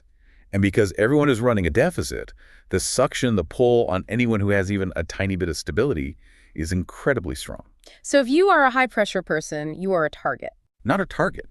a resource. And that is why the source introduces the role of the Dausarī. The Dausarī. It translates roughly to stabilizer or a shining one. The text argues that your duty in this era is not to go around fixing everyone's problems. Your duty is simply to maintain high pressure. To keep your azure light on? Yes. It's almost a civic duty. Because every time you allow yourself to be drained, you add to the collective low pressure. You become part of the dark room. But every time you seal the Vajra cube and stay stable, You add stability to the noosphere. You change the weather. you change the weather around you. This is a really empowering shift, because usually when I leave a draining conversation, I blame the other person. Wow, they are so toxic. Or you blame yourself for being weak. Exactly. But this model puts the ball back in my court. It removes the blame entirely. They aren't toxic. They are just a low-pressure system doing what physics dictates. They are seeking balance. The question is, did you remember to seal your cube? Did I leak or did I shine? Precisely. You are not at the mercy of the atmosphere. You are the atmosphere. Okay, so let's recap the toolkit. We have 3 main drains. The energy vampire, creating torsion. The heavy room, creating an egregore weight. And ghosting, creating a vacuum. And the solution to all of them is the inversion. Flip the scale. You are the vast container. The problem is a tiny event inside you. And when you're one-on-one, visualize that azure light. Seal the Vajra cube. Don't try to be the savior, just be the lighthouse. It takes practice. It requires you to be mindful of those body sensations. But once you start feeling that pull, you can stop it instantly. You catch it before the drain happens. It's a whole new vocabulary for burnout. Instead of just feeling tired, you can actually see the mechanics. And in the Kali Yuga, maintaining your own voltage is maybe the most generous thing you can do for the world. I love that. So here's the thought I want to leave everyone with today. It's a question to ask yourself the next time you feel that sudden wave of exhaustion hit you in a conversation. Ask yourself, if I am feeling drained, am I simply a victim of a toxic person? Or have I simply forgotten that I am the sky and this is just a cloud? Something to chew on the next time you want to hide in the bathroom at work. Thanks for diving deep with us. Stay high pressure, everyone. Okay, so picture this scenario. It's a Tuesday. You're feeling good. Yeah. You've had your coffee. You've hit the gym. Your head is clear. Mm-hmm. You walk into a meeting, or maybe you just step into a crowded coffee shop to get some work done. You feel fine. Totally fine. You talk to one specific person for maybe 5 minutes. Not even an argument, just a chat. Or you just sit there amidst the noise for 20 minutes. Yeah. And suddenly, boom, the lights go out. The battery pull. Exactly. And I don't mean you're just physically tired like you need a nap. I mean you feel spiritually siphoned, deflated. Yeah. Like someone reached inside and pulled the plug on your life force. We've all felt that, right? Absolutely. It is the universal human experience of the energy vampire, just the sheer crushing weight of a crowd. Right. And usually we handle this by psychologizing it. We say, oh, I'm just an introvert, or that guy's a narcissist, or I'm just overstimulated. But I've got a stack of papers here today that says, stop psychologizing it. It's not just in your head, it's physics. Or, to be really precise, it's mechanics. Exactly. We are doing a deep dive today into a really fascinating, incredibly dense text titled Vayu Pressure and the Mechanics of the New Raida. That's a heavy one. And let me tell you, reading this didn't feel like reading a self-help book. It felt like reading a schematic for a high-pressure hydraulic system. That's the perfect way to frame it. The source material treats the human energy system, what we often call the noosphere, not as some misty, mystical cloud where vibes float around, Right. but as a rigid engineering challenge. It talks about pressure ratings, structural integrity, leakage points, and fluid dynamics. That's what hooked me. I mean, it uses terms like Vayu pressure, Vajra cubes, and supercritical fluid. It sounds like something out of science fiction. It really does. So our mission today is to decode this manual. We're going to figure out how human beings hold pressure, why we leak energy, and what on earth a red and white drop has to do with surviving a trip to a football stadium. And maybe most importantly, how to stop the world from draining us dry, using a technique the text calls inversion. So let's start with the basics. The whole thing is built around this concept of Vayu pressure. Now, in yoga class, Vayu usually means wind or air, right? Yes, wind or air. But in this specific context, the text is asking us to shift our definition. Don't think of Vayu as a gentle breeze. Think of it as pneumatic pressure. Pneumatic pressure, like in a tire. Exactly like a tire.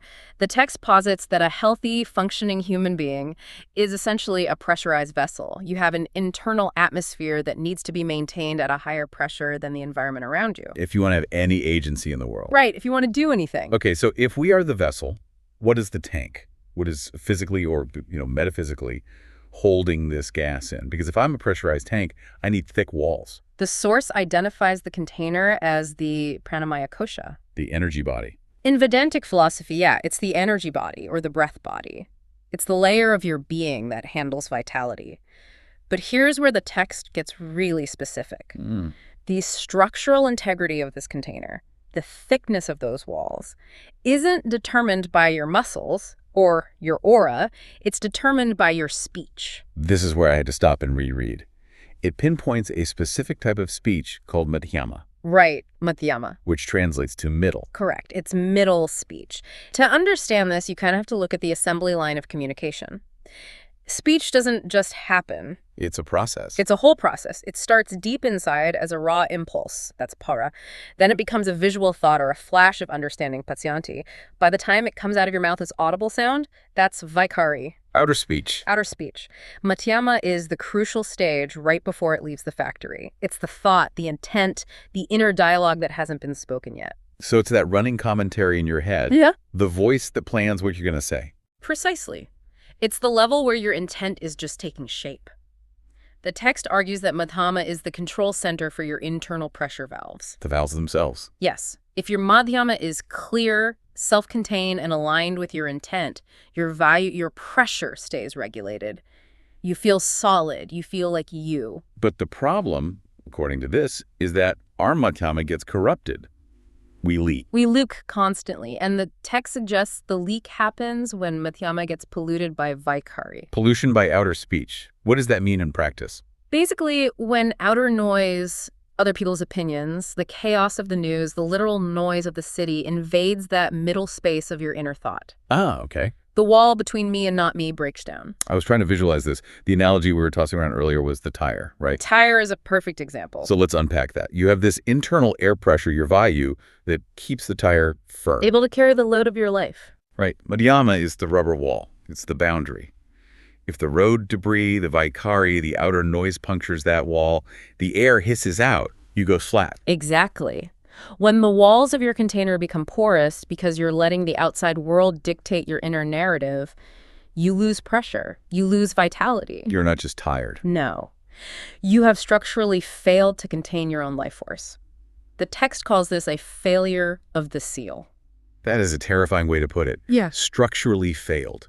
It implies that protecting your peace isn't just a nice idea or a self-care Sunday thing. It's a mechanical necessity. It's engineering. It is. If the seal is broken, the vessel cannot hold pressure. If it cannot hold pressure, it cannot do work. It's that simple. So step one is sealing the tire, guarding that inner speech. Yeah. But the text goes deeper. It's not just about holding air. It's about the quality of the stuff inside the tank. Right. And this is where we get into the red and white drops.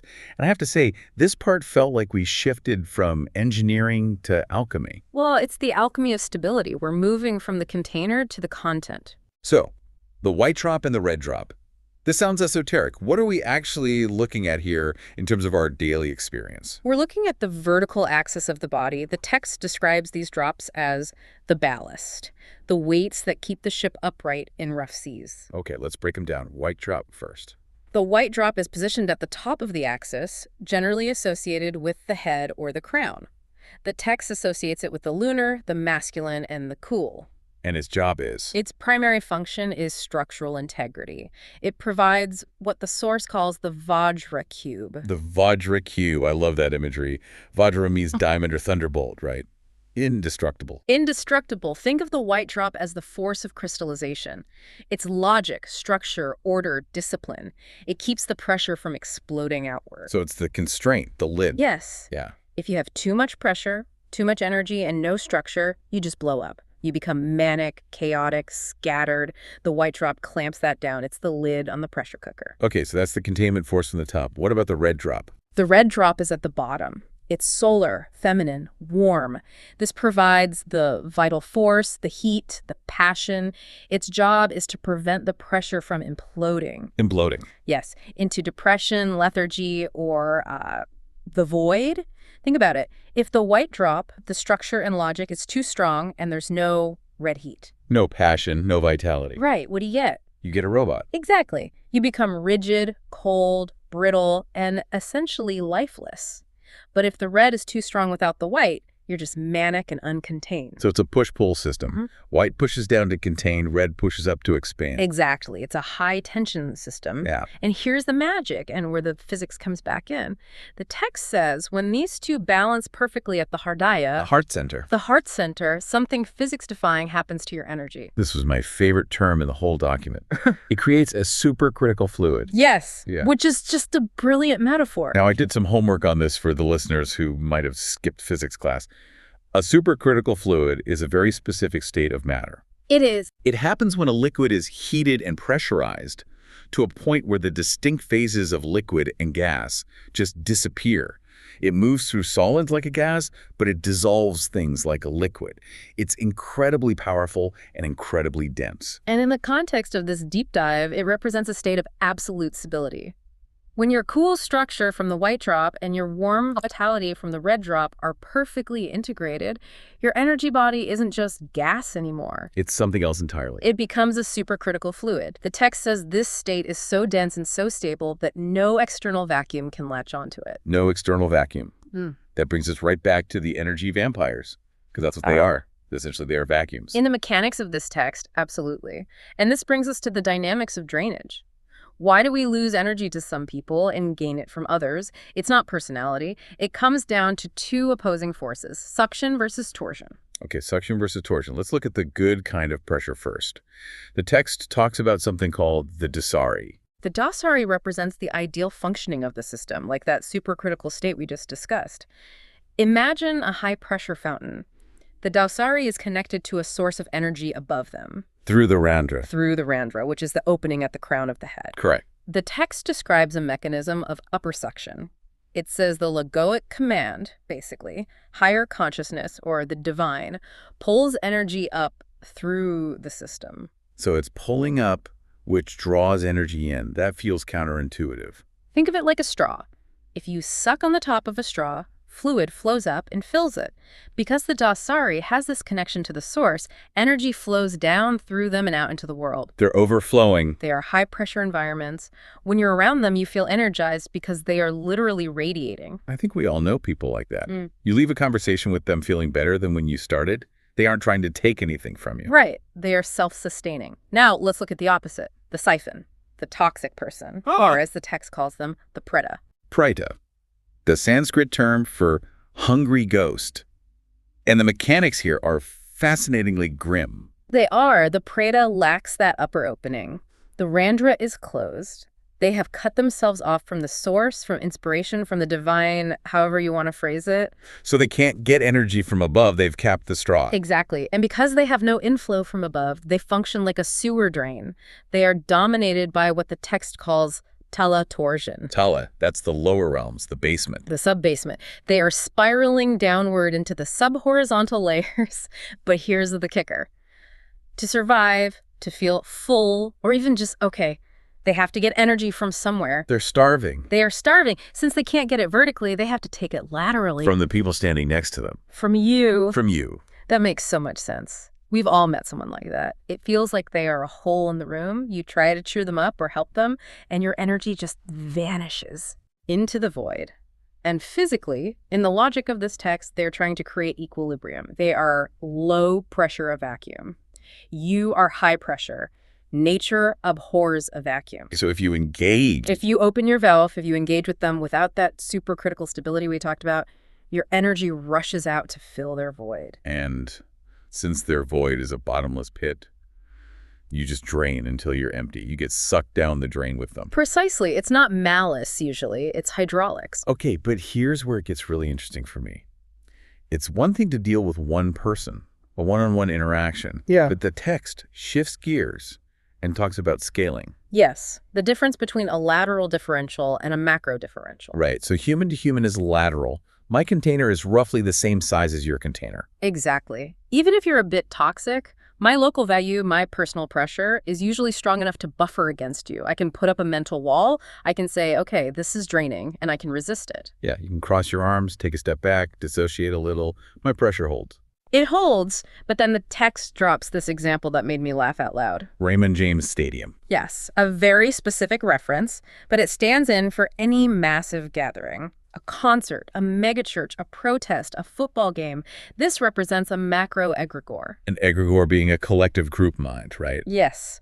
When 50,000 people focus on one thing, they create a massive unified mental body. And the text describes a stadium not as a place of energy, but as a black hole of attention. A black hole? That sounds intense. Well, think about the physics of it. The stadium demands your focus. It demands your emotion. It screams, look at me. It is a vacuum the size of a neighborhood. Whoa. The text argues that the pressure differential here is so massive that it doesn't just want to sip your energy like the hungry ghost. It threatens to collapse your container entirely. That explains the hangover after a big event. You know that feeling. You didn't even drink. You just sat in a seat for 3 hours, maybe cheered a bit. And you come home feeling like you got hit by a truck. Because your little local value system was trying to equalize with a vacuum that is millions of times larger than you. It's like opening the airlock of a spaceship. You don't just lose a little air. No, the structural integrity of the ship is compromised. You implode. So, if I'm hearing this right, buffering doesn't work here. You can't just put up a shield against a stadium. The math doesn't work. The vacuum is too big. Correct. A shield is just a wall, and a wall will crack under that much pressure variance. If you try to fight the energy of a stadium, if you try to remain separate and hold your ground, you will lose. You will be exhausted. So what do? Do we just become hermits, never go to a concert again? No. Because that sounds like a miserable way to live. And this is the climax of the text. The solution isn't to hide. The solution is something called the Virat Rupa Inversion. The Virat Rupa. That refers to the cosmic form of Krishna in the Bhagavad Gita, right? When he opens his mouth and reveals the whole universe inside him. Exactly. The text uses that image to describe a specific mechanical maneuver to deal with these massive drains. But first, we have to understand the locking phase. Okay. Locking phase, what is that? When you look at something, a person, a car, a stadium, your mind locks onto it. Perception is a connection. In standard physics, when two connected systems lock, they seek equilibrium. They try to meet in the middle. High pressure goes to low pressure. And that's the problem. If you lock with a Preta or a stadium, meeting in the middle means you lose a massive amount of energy. You drop down to meet them. You're seeing it as something outside of you that's pulling on you. Yes. So the Virat Rupa inversion is the hack. Like a hack. It's the hack. The text says, instead of trying to maintain a wall against the drain, you must expand your container. Expand it. You expand your sense of self, your pranamaya kosha, until it is larger than the thing draining you. You put the toxic person or the entire stadium inside your container. Whoa, okay, wait. This is a big conceptual jump. Let me get the analogy right so our listeners can visualize this. The text said something about a tank and a vacuum. Yes. Think of a pressurized scuba tank. If you put that tank in a vacuum-like outer space, the pressure difference is pulling outwards. Right. The tank is stressed. It's fighting to hold itself together. It might explode or leak. Right. Vacuum outside equals bad. Stress. In fact, what if the vacuum is inside the tank? Like a little bubble of nothing inside a massive pressurized room. Exactly. If you have a massive pressurized room and there is a small vacuum tube sitting on the table, is the room in danger? No. The room contains the vacuum. Mm-hmm. The pressure pushes in on it, but the room itself is stable. The vacuum is just a detail in the room. Precisely. A vacuum inside a pressurized system is harmless. It cannot drain the system because it is encompassed by it. So the strategy is, if I'm at a stadium and I feel that massive suck of energy, I don't fight it. I don't curl up. I imagine that I am bigger than the stadium. You visualize your value, your atmosphere, encompassing the entire event. You swallow the stadium. You make the black hole a small marble inside your own vastness. That is the wildly bold move. It is. It's a move of consciousness. You stop seeing the external world as outside and attacking you. You invert the relationship. You become the environment. And because you are now the container. You are no longer subject to the drainage of the contained. It totally flips the script. Instead of, I need to protect my energy from that person, it's, that person is just a small, low-pressure phenomenon occurring within the vast field of my awareness. Precisely. And in that state, you don't leak. You don't collapse. Because there is no outside to leak into. You have encompassed the void. Man. Okay, let's recap this journey, because we just went from plumbing to cosmic expansion in, 15 minutes? It is quite the trajectory. So, step 1. We have a container, the Pranamaya Kosha. We need to seal the leaks by controlling our madhyama, our inner speech. Don't let the outer noise puncture your inner peace. Step 2. Stabilize the pressure. Balance the cool white drop of structure and the warm red drop of vitality to create that supercritical fluid state. Make yourself resilient and unbreakable from the inside. Step 3. Recognize the drain. Is it a fountain feeding you or a siphon draining you? Is it a person or is it an egregore? And finally, step 4. The ultimate defense. The Virat Rupa Inversion. When the drain is too big to fight, don't build a wall, build a bigger room. Encompass the vacuum. So it can no longer threaten your structural integrity. It's a lot to take in, but it gives a whole new meaning to protecting your peace. It implies that true safety isn't about isolation or hiding in a bunker. No, it suggests that true safety is about capacity. It's about becoming vast enough that the negativity of the world is just a drop in your ocean. Which leaves us with a pretty provocative thought to wrap up on. We usually think of resilience as being tough, hard, and impenetrable. But if this text is right, the only way to be truly safe from the crushing weight of the world is to swallow the world whole. Does that mean the only way to survive the chaos of modern life is to become, in a sense, larger than life itself? That is the question. Perhaps we're all just experiencing the growing pains of a much larger vessel waiting to be built. Something to think about the next time you're stuck in traffic or a crowded meeting. Check your valves, everyone. Thanks for diving deep with us. Until next time. Welcome back to the Deep Dive. I have to be honest with you. Usually when we pick a source for these deep dives, I can tell within, 30 seconds exactly where it fits, Right. You scan the table of contents and you know the genre. Exactly. It's a history book, or it's a business strategy guide, or maybe some dense scientific paper. Sure.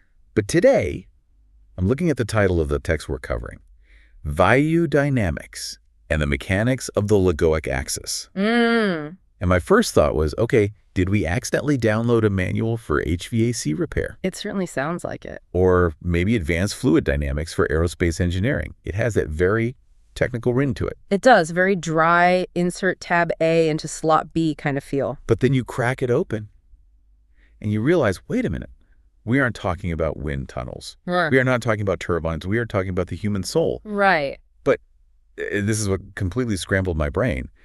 It's not talking about the soul like a poet would. It's talking about the soul like a plumber would. That is probably the most accurate description of this material I have ever heard. It really is metaphysical plumbing. It's so bizarre, but once you get past the jargon, it is incredibly compelling. Yeah. Because it addresses a feeling we've all had. You know that feeling when you're talking to a specific person? Oh, yeah. Maybe a coworker who just loves to complain. Yeah. Or a relative who is always in some kind of crisis. Yeah. And you walk away feeling physically drained. Oh, absolutely. You feel heavy, foggy even. Right. Like they literally put a straw in your milkshake and drank the whole thing. Yeah. And, usually we just say, oh, they're exhausting or the vibe was off.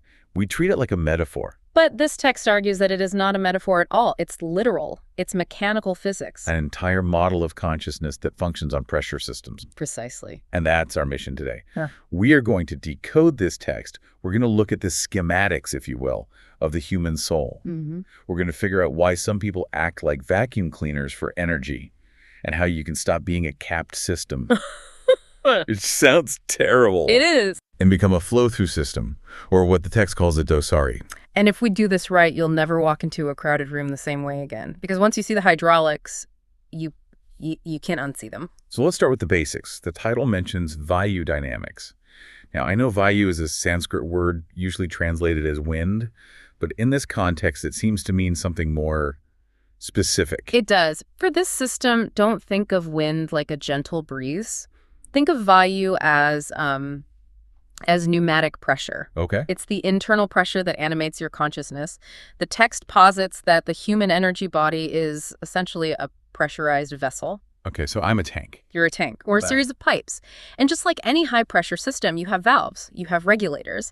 And the text spends a lot of time on these valves, which it calls granthis. Greftis. Yes, literally the word means knot.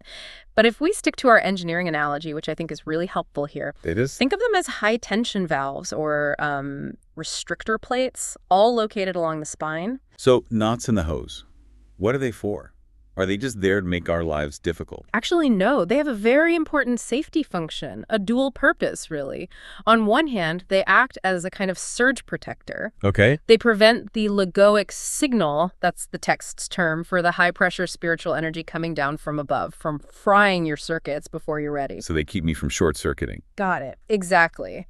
But conversely, they also act as a stopper. They prevent the lower energies, your basic survival drives, heavy emotions, the mud of existence, from rising up and flooding your higher reasoning centers. So they keep the basement flooded so the attic stays dry.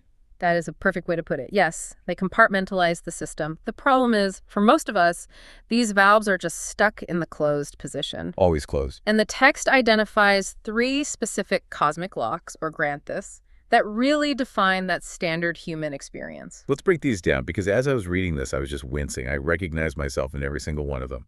The first one is the Brahma Granthi. The Brahma Granthi, this is the physical lock. It's located at the Muladhara, or the root chakra. And the text calls it the primary cap.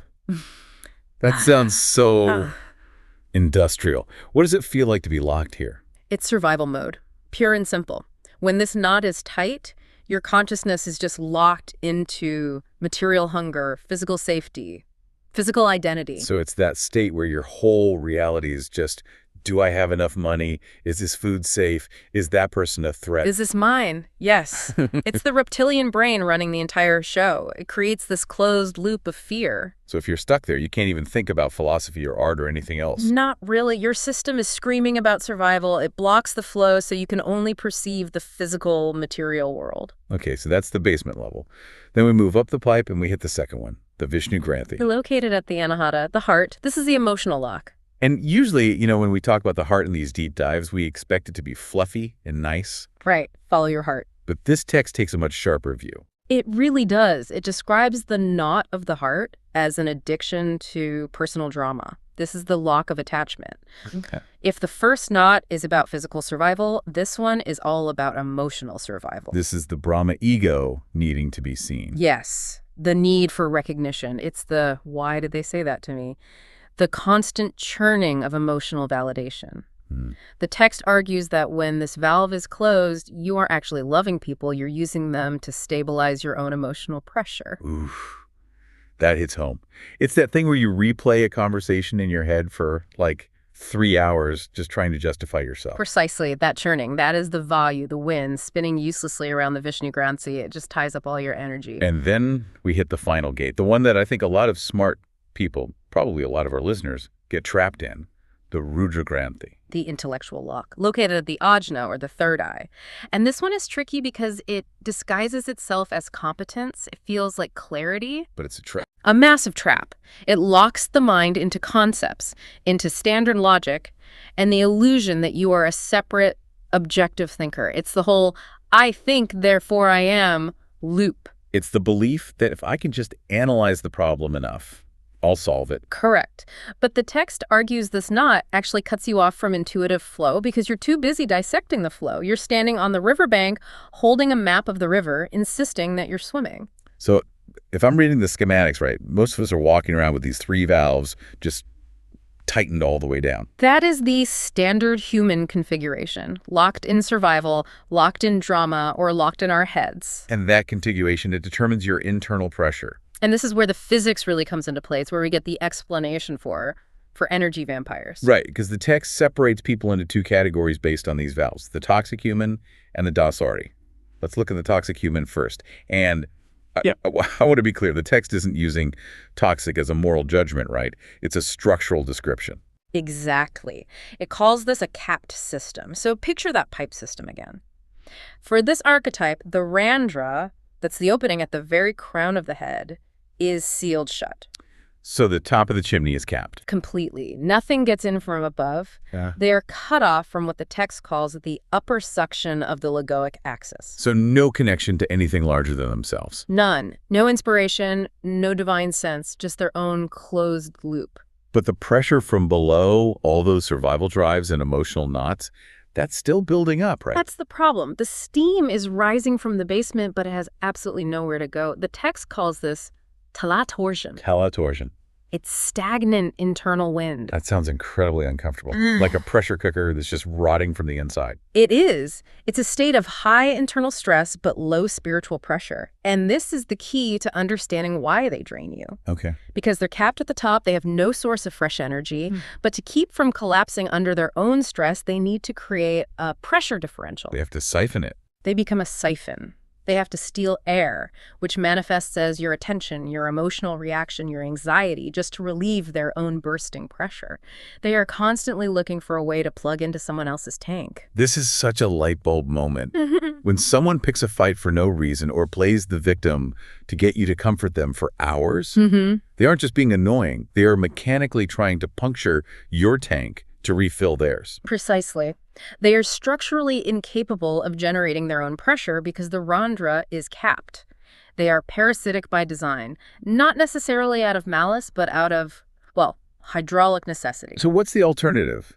The text introduces the Dausarī, the flow-through system. How is the plumbing different here? The Dausarī is the antithesis of the toxic tank. Yeah. In this state, the Rudra Granthi, that intellectual knot, has been pierced. Okay. And crucially, the randra at the crown is open. The text uses the word sphaya, bursting open. So instead of a sealed tank, they're an open pipe. A conduit. Because the top is open, the Logoic command, that high-pressure spiritual signal, just pours in. It creates what's called a high-pressure fountain. I love that image. One is a stagnant, leaking tank. The other is a high-pressure fountain. And think about the physics of that. If you are a fountain, creating a constant outward pressure from a limitless source above, what happens when a toxic person tries to siphon from you? They can't. The water is pushing them away. Exactly. They can't drain you. The text mentions a shield of azure light. Now, that sounds mystical, but mechanically, it's just a pressure differential. Right. Because you're being replenished in real time by this vertical flow, you don't lose energy. The pressure coming down is just greater than the suction trying to pull it out. That is such a powerful reframing of protection. You know, usually we think, I need to build a wall to keep the bad vibes out. Right, I need to block them. But this is saying, no, walls imply fear. Just turn up the pressure. You got it. Walls imply you are protecting a limited resource. The fountain implies an infinite supply. If you are flowing, nothing can backwash into you. Okay, so that handles the one-on-one interaction, me versus the toxic coworker. But the source material takes this concept and scales it up to a nightmare level. We need to talk about the macro Preta egregore. Yes, the great vacuum. And the text uses a specific example here, a stadium, specifically Raymond James, but I assume this applies to any massive arena or a concert hall. Any political rally, yes. And this is where the mechanics get, well, frightening. The text describes a stadium not as a place, but as an anti-randra. An anti-randra. A giant collective low-pressure void. Think about it. A stadium doesn't have an individual soul. It has no source connection. It is a massive, hungry mouth made of tens of thousands of unpierced Brahmagranthis. All those people in survival or excitement mode? They're screaming at once. So when you walk into a Super Bowl or a massive concert, and you feel that overwhelming, buzzing intensity, you are feeling the vacuum. The text says you feel overloaded, not because there is too much energy, but because the sheer volume of that void is trying to suck the value out of the entire neighborhood. Wow. It's a force of nature versus an individual current. That's the phrase from the text. A single person, even a Dausarī, is walking into a hurricane of suction. It's implosive. This explains so much about why sensitive people often hate crowds. It's not just the noise, it's the metaphysical physics of it. You're walking into a giant drain. A drain that is actively trying to equalize your pressure with its own. Which leads us to the mechanism of interaction itself. How does the transfer actually happen? Right. The text calls this phase locking. This seems to be the danger zone. Phase locking is what happens when two pressure systems meet.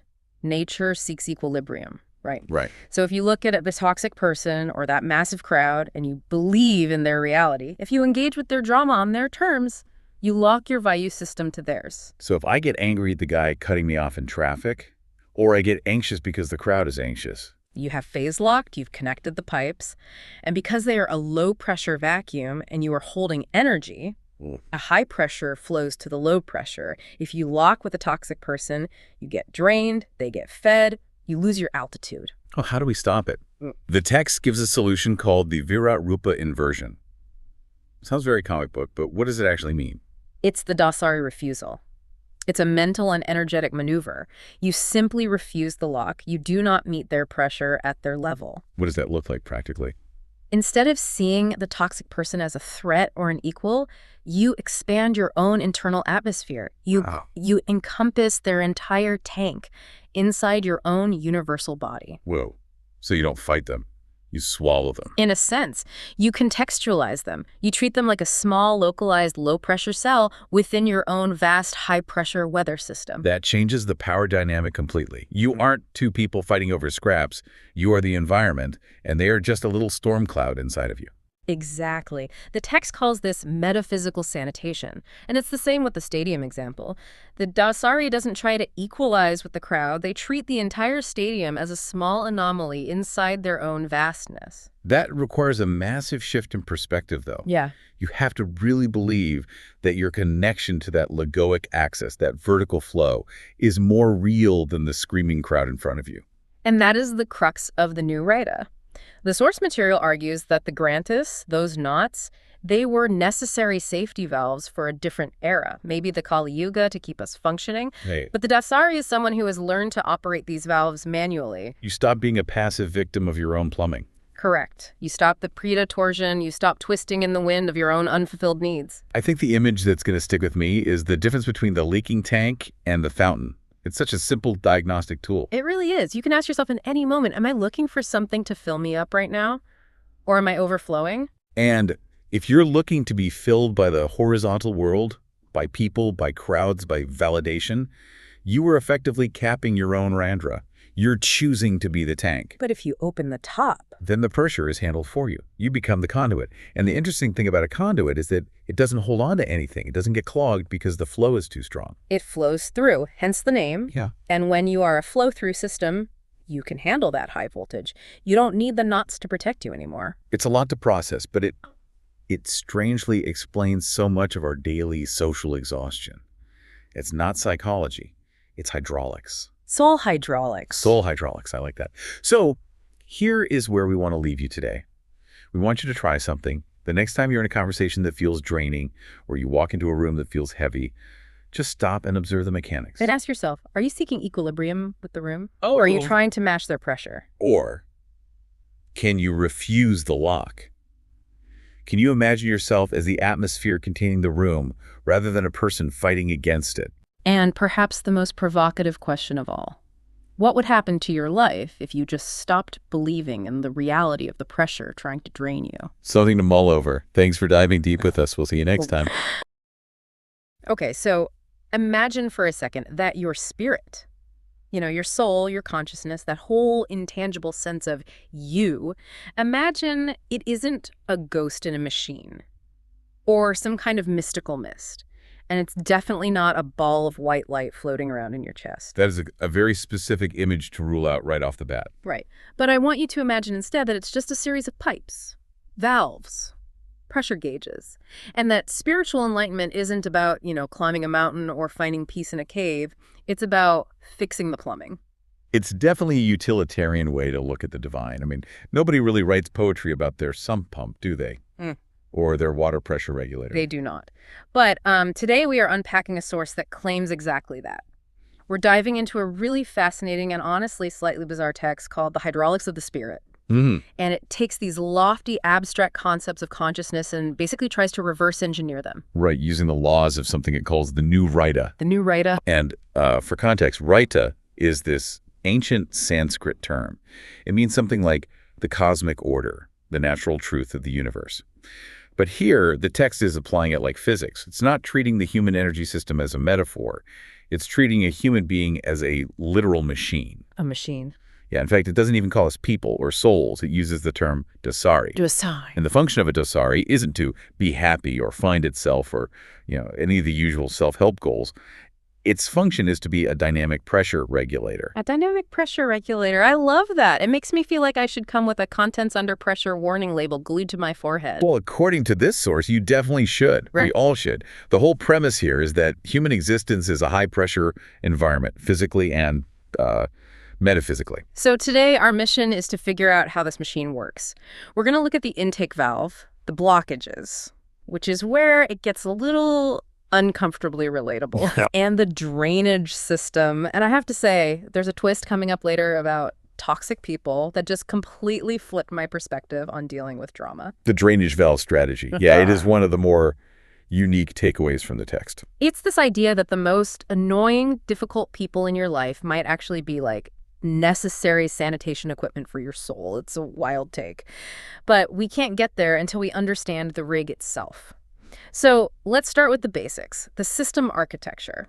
If I am a Dausarī, a pressure regulator, what am I regulating? Where is all this pressure from? This is the starting point. So the source describes a component called the Randra. Think of this as the main intake valve right at the top of the system. Okay. When the Randra is closed, you're just a closed tank, a bucket. You contain what you contain, and that's it.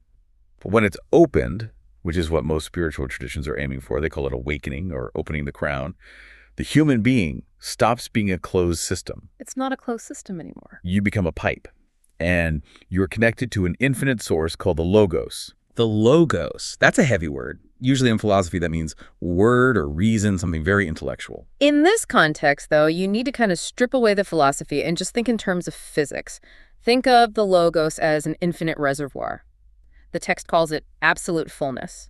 Now, here is the engineering problem. The Logos is infinite. It's massive. And the human form, the Dausarī, is finite. It's small. Exactly. So you have an infinite amount of volume trying to fit into a finite container. That creates pressure. Immense pressure, an eternal high-pressure feed pushing down into the system. The Logos is constantly trying to find equilibrium with the Dausarī. It wants to fill the finite vessel with the infinite. That's actually kind of terrifying. You know, we usually think of spirituality as this peaceful, gentle flow, like a babbling brook. This sounds more like hooking a fire hose up to a garden sprinkler. That's a perfect analogy. The source really emphasizes this intensity. It suggests we are under constant, massive spiritual pressure. The goal of the system isn't to stop the flow, you can't stop the infinite, but to handle it without boosting. The Dausarī is designed to step down that pressure into something that can exist in this world. So if this pressure is always on, why don't we feel like we're exploding all the time? Or maybe we do. I mean, modern anxiety feels a lot like pressure. Well, whether you feel like you're exploding or flowing, that all depends on the internal resistance. And this is where the text gets really interesting, and it moves into the diagnostics of, the human condition. It introduces this concept of Torsion. Torsion. Okay, that sounds like something from a sci-fi movie. Break it down for us. What's torsion here? It's the measure of your internal resistance to that flow. It determines where the equilibrium happens. If your system is clear, like a straight, open pipe, the pressure flows right through. No resistance, no problem. You're a conduit. But if you have obstacles, the pressure backs up. Backs up where? The source says, if you have deep, unclean knots, it calls them granthas, in your lower centers, the Logoic pressure can't flush the system. It hits a wall, so it pools at the heart or at the throat. Pooling at the throat. I think everyone listening has felt that lump in your throat when you want to say something but can't, or that tightness in your chest. You're saying the source claims that is literally pooled pressure. According to this framework, yes. It's hydraulic back pressure, the Logos is pushing down, your blockage is pushing up, and you feel the squeeze right in the middle. It's not just an emotion, it's physics. Okay, so this brings us to the million-dollar question. What's causing the resistance? If I'm a pipe, what's clogging me up? It goes deeper than just like everyday stress. This is where the source challenges our usual view of who we are. It talks about the alaya vijnana. The alaya vijnana, that's a Buddhist term, right? Yeah. Storehouse consciousness. Exactly. It's the storehouse of all your sensory data, memories, thoughts, beliefs, your emotional history, basically everything that makes you you. Wait a minute. My memories, my beliefs, my personality, those are the clogs. I thought those were the good parts. In this hydraulic model, there's structural impediments. The text calls them baffles. Do you know what a baffle is in, say, a car muffler? Yeah, it's like a wall or a plate inside the tube to slow everything down and reduce the noise. Correct. So the source calls all these mental impressions baffles, physical obstacles inside the pipe. It says every trauma, every limiting belief you hold, every grudge is a literal crimp in the Van U circuit. A crimp in the hose. Yes. And think about that garden hose again. If you kink it, what happens to the water? It sprays everywhere, it gets turbulent, the hose starts jumping around. It shakes, it makes noise. Right. So the source defines consciousness, our everyday waking state, not as some mystical awareness, but as a physics equation. Yeah. Your state of consciousness is simply the sum total of the turbulence created when that high-pressure logos hits your internal crimps. That is wild. I need to sit with that for a second. So my angst, my feelings, my internal struggle, that's just turbulence. It's the sound of the blockage. It's resistance. The text says these crimps create localized torsion. So if you're feeling anxious or angry or fearful, you aren't experiencing reality. You're experiencing the friction of the infinite trying to squeeze past a traumatic memory or a wrong belief you're holding on to. That is incredibly humbling. It implies that if I were perfectly clean, I wouldn't really have a state of consciousness in the way I think of it. I'd just be flow. You're getting it. The self we cling to is basically just the pattern of our blockages. We define ourselves by where the water hits the wall. I'm the person who was hurt by this, or I'm the person who believes that, The source argues those are just locations of resistance. Okay, but we live in the world. We have these crimps. I've got plenty of crimps. I'm sure you have a few. Oh, I have a whole manifold of crimps. So the question becomes, how do we clear them? If the pressure's stuck, how do we unstick it? And this brings us to the part of the source that I found the most radical. Segment 3, metaphysical sanitation. It is a radical shift in perspective. So far, we've only looked at the internal mechanics, high pressure inside. But the source says the external world acts as low pressure. The outside world is low pressure. It feels pretty high pressure when I'm stuck in traffic. But in a spiritual hydraulic sense, it's a vacuum compared to the logos. The logos is absolute fullness. The world is relatively empty. The source uses a mechanism called perceptual locking. When you look at something or someone, you lock onto them. You connect your pipe to theirs. Okay, so connection is like coupling two hoses together. Essentially. And because the external world is a lower pressure than the infinite logos pushing through you, that external entity acts as a suction pump. A suction pump. So if I'm talking to someone, they're sucking energy out of me. Or they are providing a vacuum for you to empty your own trash into. And the source specifically mentions interacting with a toxic human. The classic toxic person, the drama magnet, the energy vampire. We all know one. Right. Now, usually what's our instinct with the toxic person? Defend. Walls up. Don't let them get to you. Exactly. We try to stop their negativity from getting in. We close the valve. We try to maintain our own internal pressure against their suction. Sure. The hydraulics of the spirit argues that is completely the wrong move. It says that's a missed opportunity. A skilled Dausarī, a skilled operator of this machine, doesn't fight the toxic person. They use that person's suction as a drainage valve. Wait, walk me through the mechanics of that, because it sounds risky. Okay, you have internal dissonance, right? Mm-hmm. You have that trash in your subconscious, the anxiety, the irritation, the crimps we just talked about, the stuff pooling in your throat. Yeah, just sitting there, causing pressure. And here comes this toxic person, acting like a giant vacuum cleaner of drama. They want a reaction. They're screaming or nagging or being passive-aggressive. They're creating a massive low-pressure zone. We're begging for energy. The strategy is to allow the logoic pressure, that high pressure from above, to flush your own internal dissonance out into the vacuum that person provides. Oh my God, you're using them as a trash can. Metaphysical sanitation. That's the term it uses. You let the trash of your subconscious be sucked out by the trash can of the external world. That is both diabolical and brilliant. So instead of getting mad at the person, you're basically thinking, thank you for your service. I had some anger I needed to get rid of. Please take it. In a way, yes. It changes the power dynamic completely. You aren't a victim of their toxicity. You're utilizing their nature to clean your own system. You aren't dumping your anger on them. You're letting the universal pressure flush the anger out of you through the channel they just opened. Does this happen automatically, or is it something we have to consciously do? Because usually when I get triggered, I just react. I don't think, sanitation opportunity. It requires awareness. The text says the logoic pressure guides you. It pushes against your internal dissonances to see if they'll hold or break. So when you're in that situation and you feel that trigger, that sharp poke in the chest, that flash of heat, that's the pressure pushing against the crimp. That's the crimp being tested. Yes. And the choice is yours. Do you hold on to the crimp, the grievance, the I am right and they are wrong? Or do you relax it and let the pressure flush it out? It totally redefines what a trigger is. A trigger isn't just an annoyance, it's a system test. A pressure test. Exactly. And if you pass the test, you end up lighter. The toxic person gets the drama they wanted, but you walk away cleaner. It's almost symbiotic in a very, very dysfunctional way. Well, nature is full of scavengers. This just applies to metaphysics. It allows you to be in the world, but not clogged by it. So if we manage to do this, if we uncrimp the hose, if we use the drainage valves correctly, what's the end game? What does a clean system even look like? Because if I lose my turbulence, do I lose myself?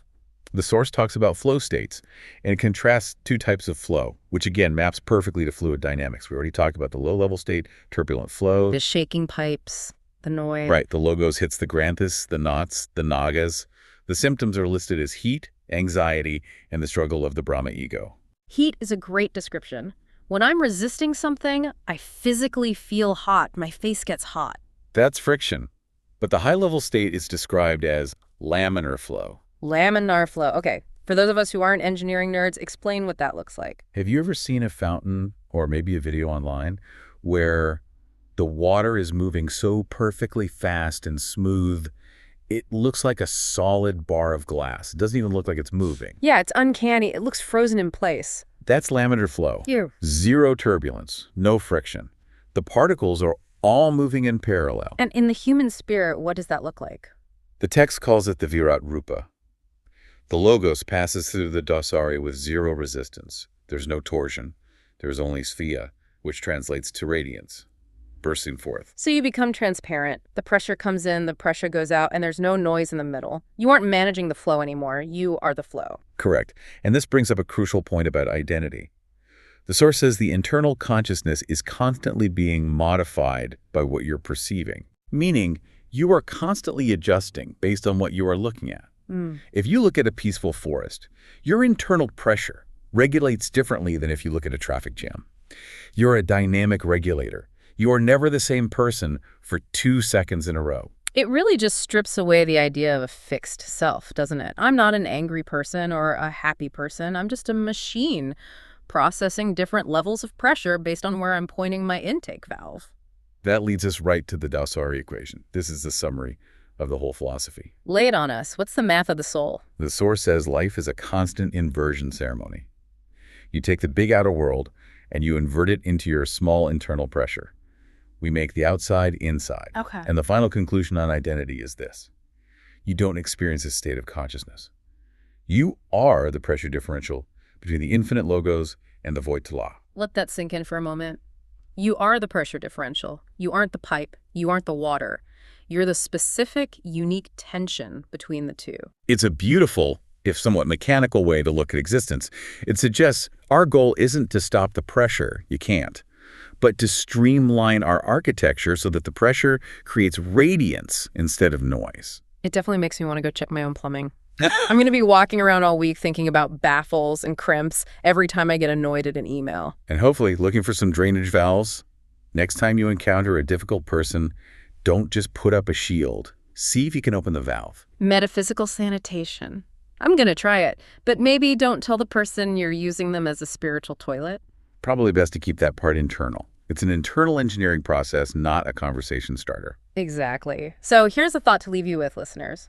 If we really are just pressure regulators, and if our personal emotions, our grievances, our fears, our dramas are actually just the acoustic noise of a blocked pipe, what happens when we finally unclog the drain? If the noise stops, who or what is left listening to the silence? That is the question. Thanks for diving deep with us into the machinery of the spirit. We'll see you next time.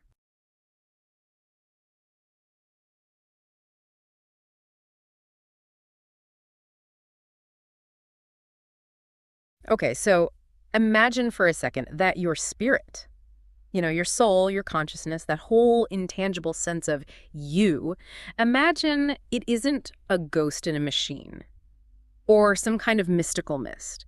And it's definitely not a ball of white light floating around in your chest. That is a very specific image to rule out right off the bat. Right.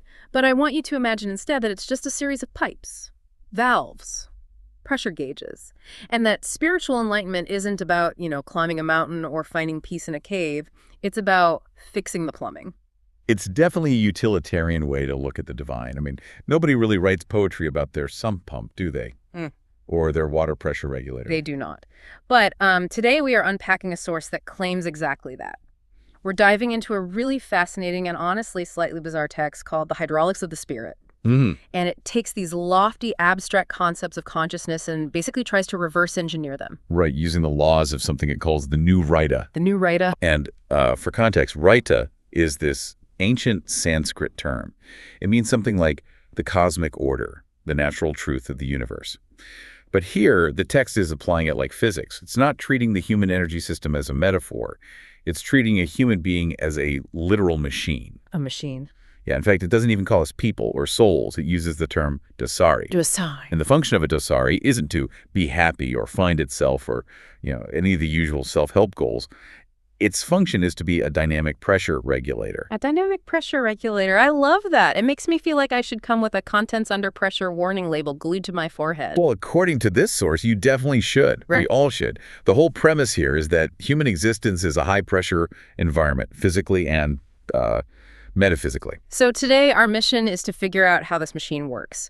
We're going to look at the intake valve, the blockages, which is where it gets a little uncomfortably relatable, and the drainage system. And I have to say, there's a twist coming up later about toxic people that just completely flipped my perspective on dealing with drama. The drainage valve strategy. Yeah, it is one of the more unique takeaways from the text. It's this idea that the most annoying, difficult people in your life might actually be like necessary sanitation equipment for your soul. It's a wild take. But we can't get there until we understand the rig itself. So let's start with the basics, the system architecture. If I am a Dausarī, a pressure regulator, what am I regulating? Where's all this pressure from? This is the starting point. So the source describes a component called the Randra. Think of this as the main intake valve right at the top of the system. Okay. When the Randra is closed, you're just a closed tank, a bucket. You contain what you contain, and that's it.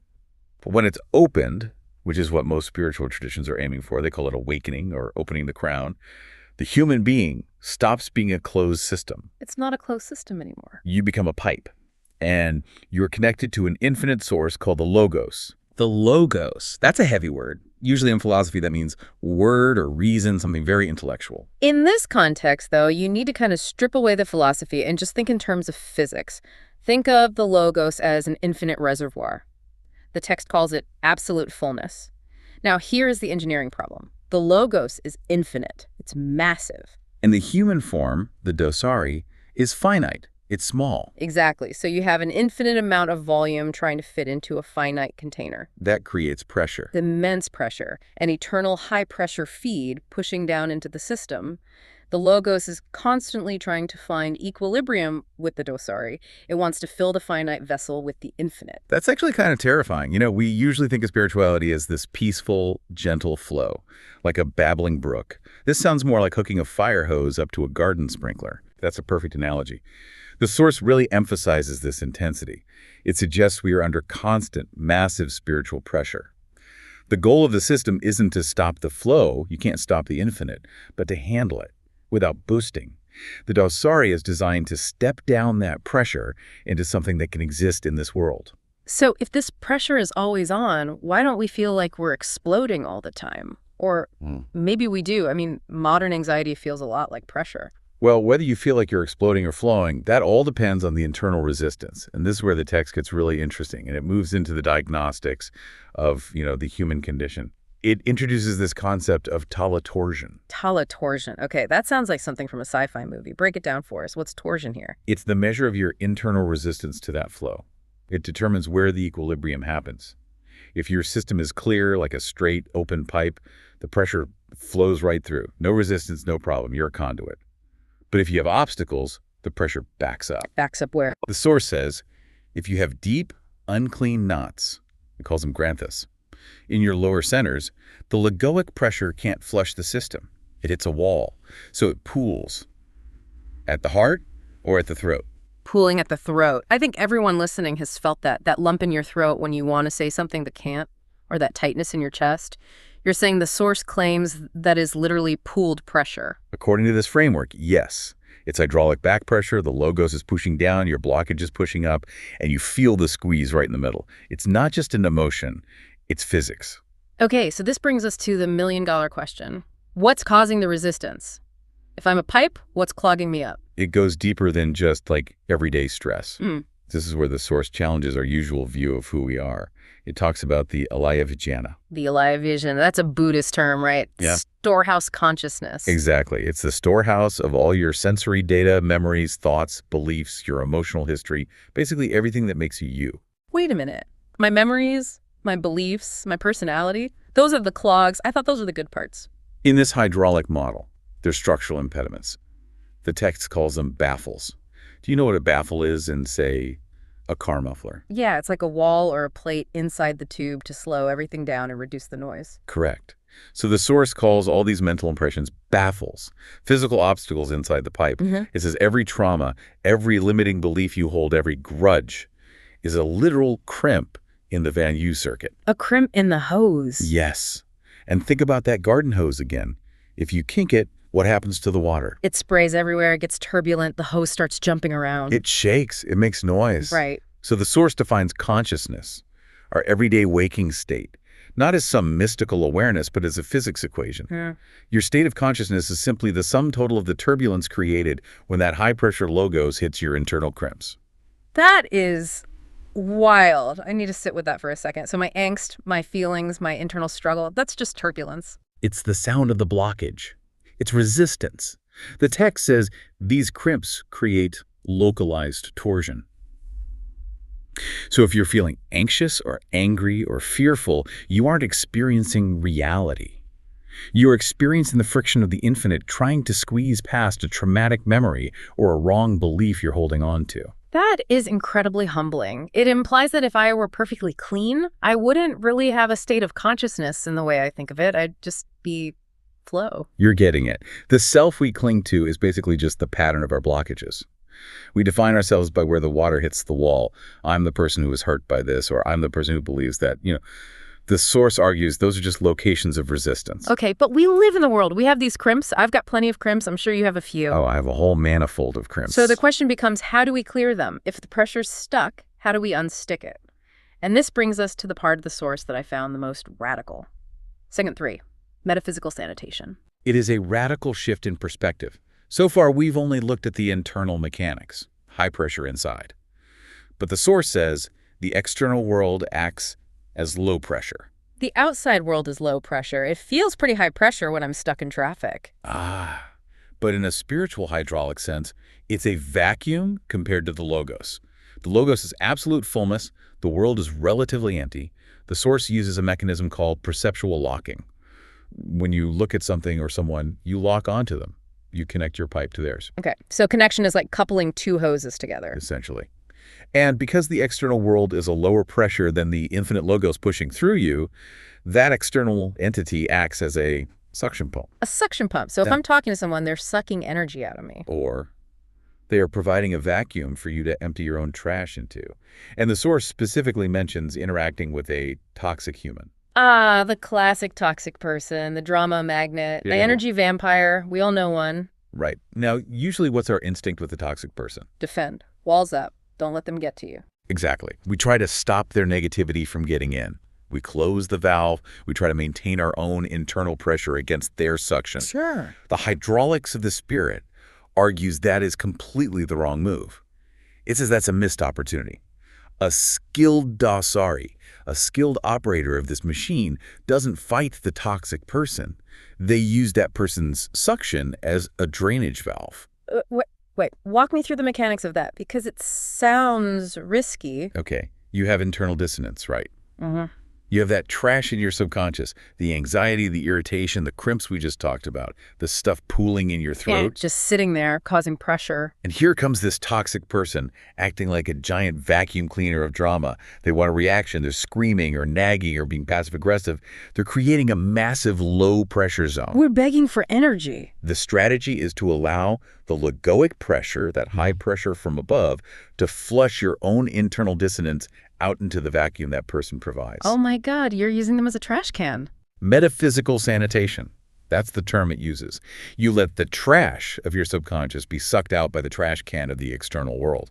That is both diabolical and brilliant. So instead of getting mad at the person, you're basically thinking, thank you for your service. I had some anger I needed to get rid of. Please take it. In a way, yes. It changes the power dynamic completely.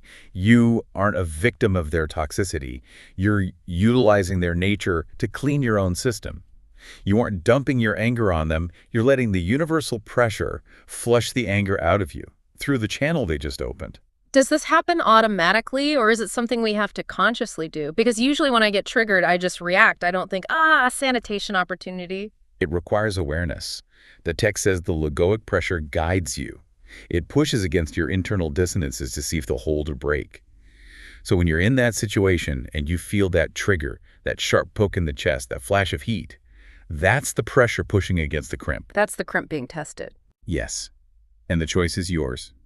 Do you hold on to the crimp, the grievance, the I am right and they are wrong? Or do you relax it and let the pressure flush it out? It totally redefines what a trigger is. A trigger isn't just an annoyance, it's a system test, a pressure test. Exactly. And if you pass the test, you end up lighter. The toxic person gets the drama they wanted, but you walk away cleaner. It's almost symbiotic in a very, very dysfunctional way. Well, nature is full of scavengers. This just applies to metaphysics. It allows you to be in the world, but not clogged by it. So if we manage to do this, if we uncrimp the hose, if we use the drainage valves correctly, what's the end game? What does a clean system even look like? Because if I lose my turbulence, do I lose myself? The source talks about flow states, and it contrasts two types of flow, which again maps perfectly to fluid dynamics. We already talked about the low-level state, turbulent flow. The shaking pipes, the noise. Right, the logos hits the granthis, the knots, the nagas. The symptoms are listed as heat, anxiety, and the struggle of the Brahma ego. Heat is a great description. When I'm resisting something, I physically feel hot. My face gets hot. That's friction. But the high-level state is described as laminar flow. Laminar flow. Okay, for those of us who aren't engineering nerds, explain what that looks like. Have you ever seen a fountain, or maybe a video online, where the water is moving so perfectly fast and smooth, it looks like a solid bar of glass. It doesn't even look like it's moving. Yeah, it's uncanny. It looks frozen in place. That's laminar flow. Ew. Zero turbulence, no friction. The particles are all moving in parallel. And in the human spirit, what does that look like? The text calls it the Virat Rupa. The logos passes through the Dausarī with zero resistance. There's no torsion. There's only sphia, which translates to radiance, bursting forth. So you become transparent. The pressure comes in, the pressure goes out, and there's no noise in the middle. You aren't managing the flow anymore. You are the flow. Correct. And this brings up a crucial point about identity. The source says the internal consciousness is constantly being modified by what you're perceiving, meaning you are constantly adjusting based on what you are looking at. If you look at a peaceful forest, your internal pressure regulates differently than if you look at a traffic jam. You're a dynamic regulator. You are never the same person for 2 seconds in a row. It really just strips away the idea of a fixed self, doesn't it? I'm not an angry person or a happy person. I'm just a machine processing different levels of pressure based on where I'm pointing my intake valve. That leads us right to the Dausarī equation. This is the summary of the whole philosophy. Lay it on us. What's the math of the soul? The source says life is a constant inversion ceremony. You take the big outer world and you invert it into your small internal pressure. We make the outside inside. Okay. And the final conclusion on identity is this. You don't experience a state of consciousness. You are the pressure differential between the infinite logos and the void to law. Let that sink in for a moment. You are the pressure differential. You aren't the pipe. You aren't the water. You're the specific, unique tension between the two. It's a beautiful, if somewhat mechanical way to look at existence.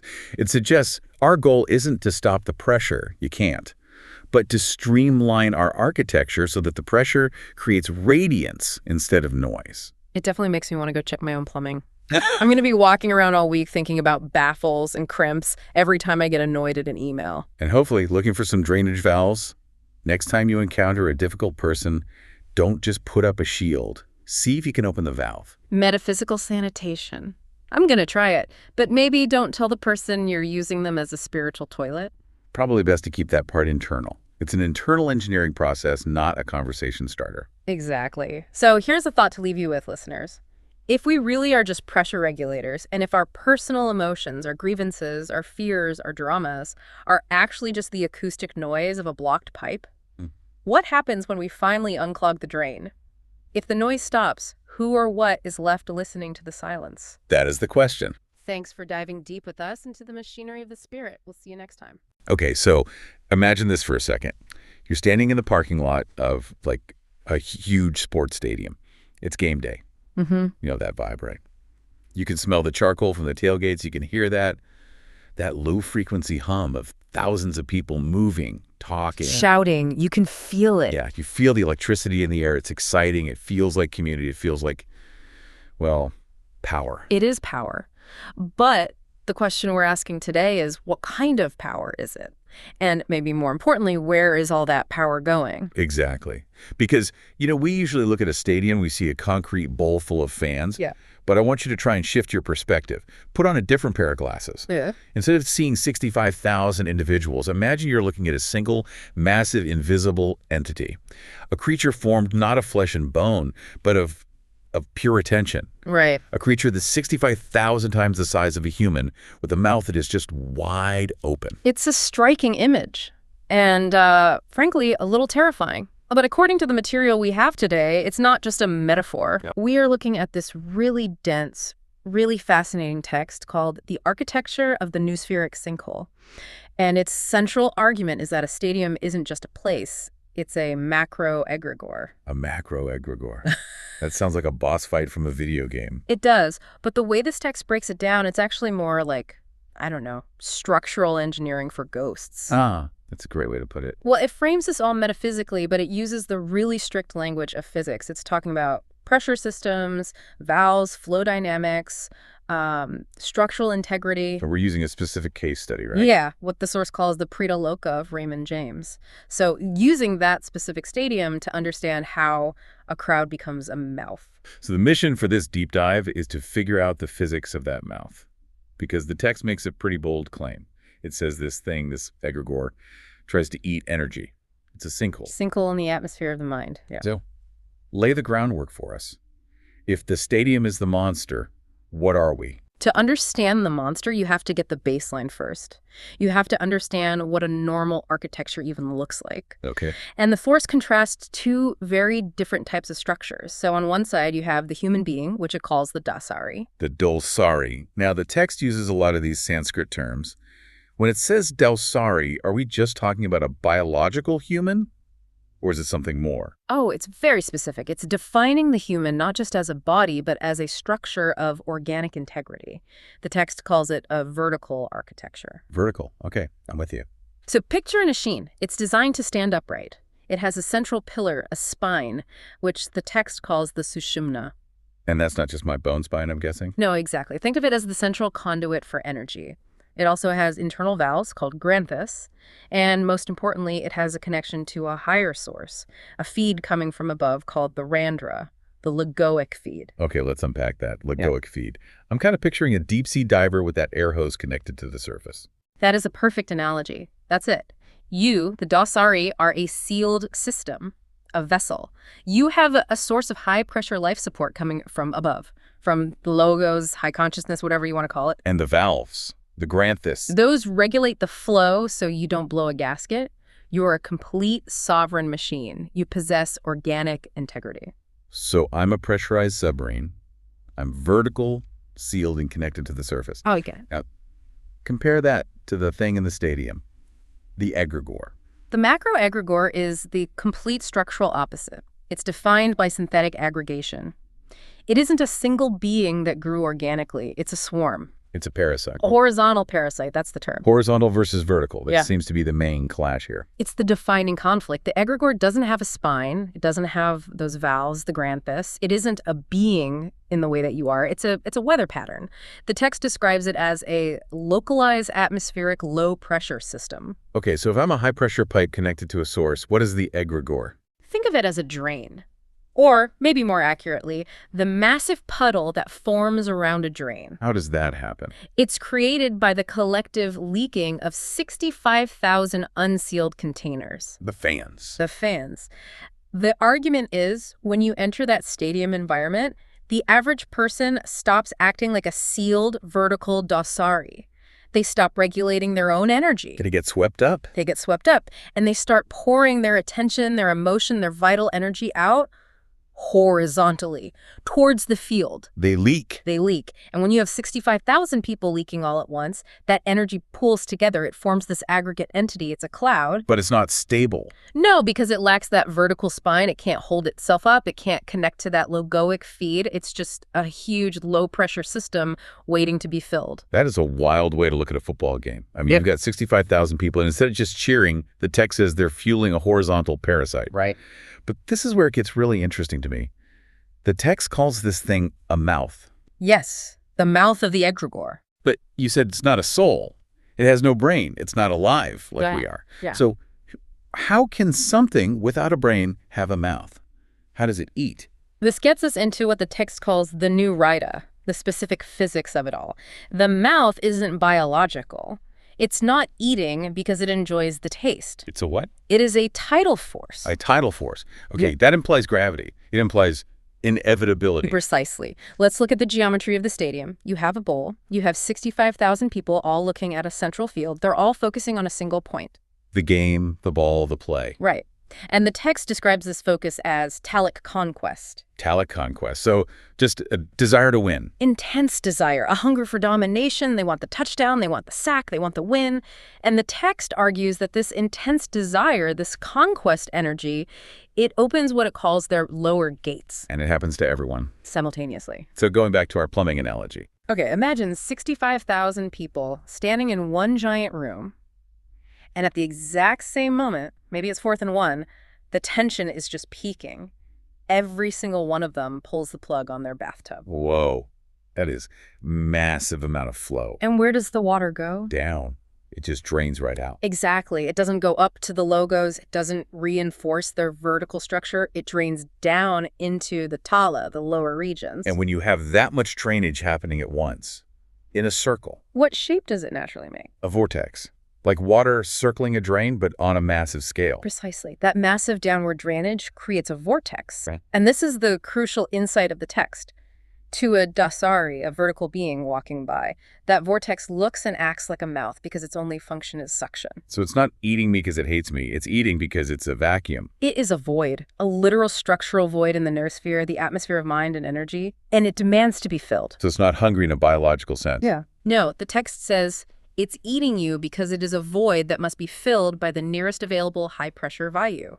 And if you're just walking by, that high-pressure source is you. Correct. Nature abhors a vacuum. If you are a high-pressure vessel walking past a low-pressure zone, the laws of physics say your energy wants to equalize. It wants to rush out. That's terrifyingly mechanical. It takes away the malice, but it adds this whole other weight to it. It's just physics. Right. But I want to go back to the anatomy of this thing. We mentioned granthus earlier, these valves that we have. Why is it so important that the egregore doesn't have them? This is a really fascinating dive into the why of the structure. The text explains that granthus are basically internal locks. They protect a soul. Protection from what? From the source itself. The logos is high voltage. If you took the full force of the universe all at once, you'd burn out. The granthus let us regulate that energy, hold pressure, contain ourselves. Like the valves in a submarine that keep the ocean out, or the airlock that keeps the oxygen in. They let you have an inside versus an outside. Exactly. They create boundaries. But the egregore has no vertical axis to knot. You can't put a valve on a drain that goes nowhere. So it's just open. It's described as purely Vaikhari, which means manifest noise and tala, downward pull.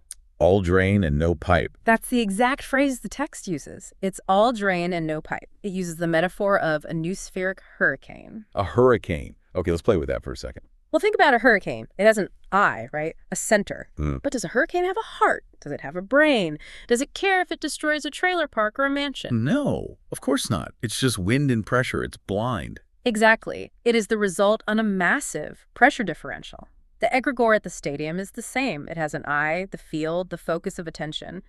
But no intelligence, no compassion, no center of being. It acts like a beast, but it's really just weather. Violent, metaphysical weather. And what fuels this weather? The text mentioned residual ego vayu, which sounds like a very fancy way of saying leftover fan energy. Yeah. It's the quality of the energy that matters. The fans are projecting their egos, right? Their sense of self. We are the champions. My team is better than yours. But the text points out that this victory It's external. Right. It's vicarious. You're watching someone else do something. And it's temporary. You win the game, you feel good for an hour, maybe a day. Then Monday morning hits, then the off-season, it fades. It's never enough. You always need the next season, the next game. Precisely. Because the fans are basing their satisfaction on something external and fleeting, they are never truly satisfied. They're constantly leaking energy into this stadium container, trying to fill a hole that just can't be filled. So the stadium becomes what the text calls a coherent field of lack. Yes, a field of lack. It acts as a super vacuum. The text says this is why it feels like a hungry ghost. I've heard that term in Buddhism. Right. In Eastern traditions, a hungry ghost is often shown with this giant bloated stomach but a tiny pinhole neck. No matter how much it eats, it can never get the food down fast enough to feel full. It's perpetual starvation. It is. The egregore is similar. It has this insatiable nature because it's literally built out of insatiable desires. A machine made of wanting. Wow. That is heavy. So let's set the scene again. We've got this giant, headless, soulless hurricane of wanting sitting in the middle of the city. Low-pressure system. And here I am, just a regular Dausarī minding my own business. How does the attack actually happen? The text calls it an attack, but you said it's just physics. The text is very clear on this. It says the egregore doesn't decide to attack you. It's not sitting there plotting. It's not a predator stalking its prey. The attack is just a law of pressure equalization. The new Ruraita. Right. I mean, think about high pressure and low pressure in meteorology. Wind flows from high to low. It has to. It's a law. Yeah.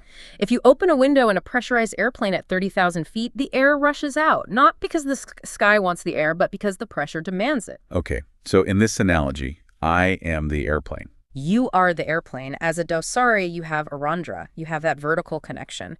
You are providing a constant feed of Logoic high pressure. You are, in a metaphysical sense, full. I'm high pressure. And the stadium is the sinkhole, the ultimate low pressure. So as I walk past the sinkhole of Raymond James or any big stadium, the laws of noospheric pressure just take over. My fullness has to rush to fill its emptiness. It's instantaneous. The mouth isn't reaching out to grab you. The mouth is just the event horizon of that suction. The event horizon? Yeah. Like with a black hole? Yes. If you get too close to the edge of the drain, the current just pulls you in. Yeah. And the text describes the sensation vividly if you don't have a defense mechanism. It mentions one, the Virat Rupa Inversion. Right. If you don't use that, your value body, your energy body gets stretched. Virat Rupa Inversion. That sounds like a sci-fi shield generator. What is that practically? Well, without getting too bogged down in the technique, Virat Rupa refers to the cosmic form, a sense of vastness. The inversion implies turning your focus inward, hardening your outer shell. It's about sealing the leaks. It's about remembering you are the submarine, not the water. And if I don't do that, if I just walk in open and leaking, then the text says you experience torsion. Torsion, like a twisting force. The twisting and stretching of your energy field towards the stadium. You feel your energy being chewed or shredded into the collective chaos. I think we've all felt that, actually. You know, you walk through a massive rowdy crowd or near a riot or even just a super intense game, and you feel drained, scattered. Soggy, irritable even. Yeah, exactly. Like pieces of you are being pulled away. You feel tired in a way that sleep just doesn't fix. That's the torsion. That is the physics of the horizontal parasite feeding on your vertical integrity. It's shredding your structure to fuel its vortex. It takes your coherent, structured energy and just grinds it down into noise. So when the text says it eats you, it means it breaks down your structure to add to its own volume. Precisely. It converts your organized vertical energy into chaotic horizontal noise. It reduces you to its level. It metabolizes your attention. Man. That is a lot to take in next time I buy tickets to a game. Yeah. It really reframes the whole experience from, fun day out to spiritual survival situation. It certainly raises the stakes. It forces you to ask, am I holding my structure? Am I conscious of my boundaries? Or am I just another leaking container adding to the swamp?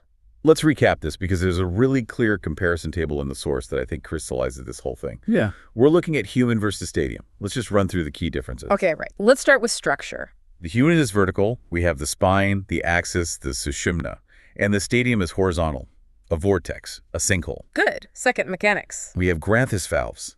Control over our internal state, we can say no. The stadium is total suction. The mouth, it has no valves because it has no pressure to hold. It's just open. Third, source. Where does the power come from? Our source is the rand or the Logoic feed from above. We're powered by something infinite, internal. The stadium source is collective leakage. It's powered by waste, just thousands of people draining downwards. And finally, identity. The human is a sovereign soul. The stadium is a synthetic aggregate. A cloud. That cloud versus soul distinction is so vital. One is a permanent evolving thing. The other is a temporary weather pattern made of debris. The cloud only exists as long as the storm lasts. The soul exists regardless. Which brings us to that final, pretty haunting analogy the source leaves us with. You mentioned the black hole earlier. Yes. The text concludes by saying the egregore is a mouth, in the same way a black hole is a mouth. It doesn't have a stomach. It doesn't digest things to get nutrients and grow in any healthy way. It just pulls. It just has an infinite capacity to pull things into its center until they are crushed. The text says they're crushed into subhorizontal layers. It's a destruction of dimension. Wow. It takes something upright, 3D, complex, vertical, and flattens it into nothingness. Subhorizontal. That's a chilling concept, like lower than flat. It's the ultimate state of the tala, the bottom. It's where complexity goes to die. You know, what strikes me most about this whole deep dive is how it changes the definition of a crowd. We usually think of a crowd as just a bunch of individuals standing near each other. You know, oh, there's Bob, there's Jane. Yeah.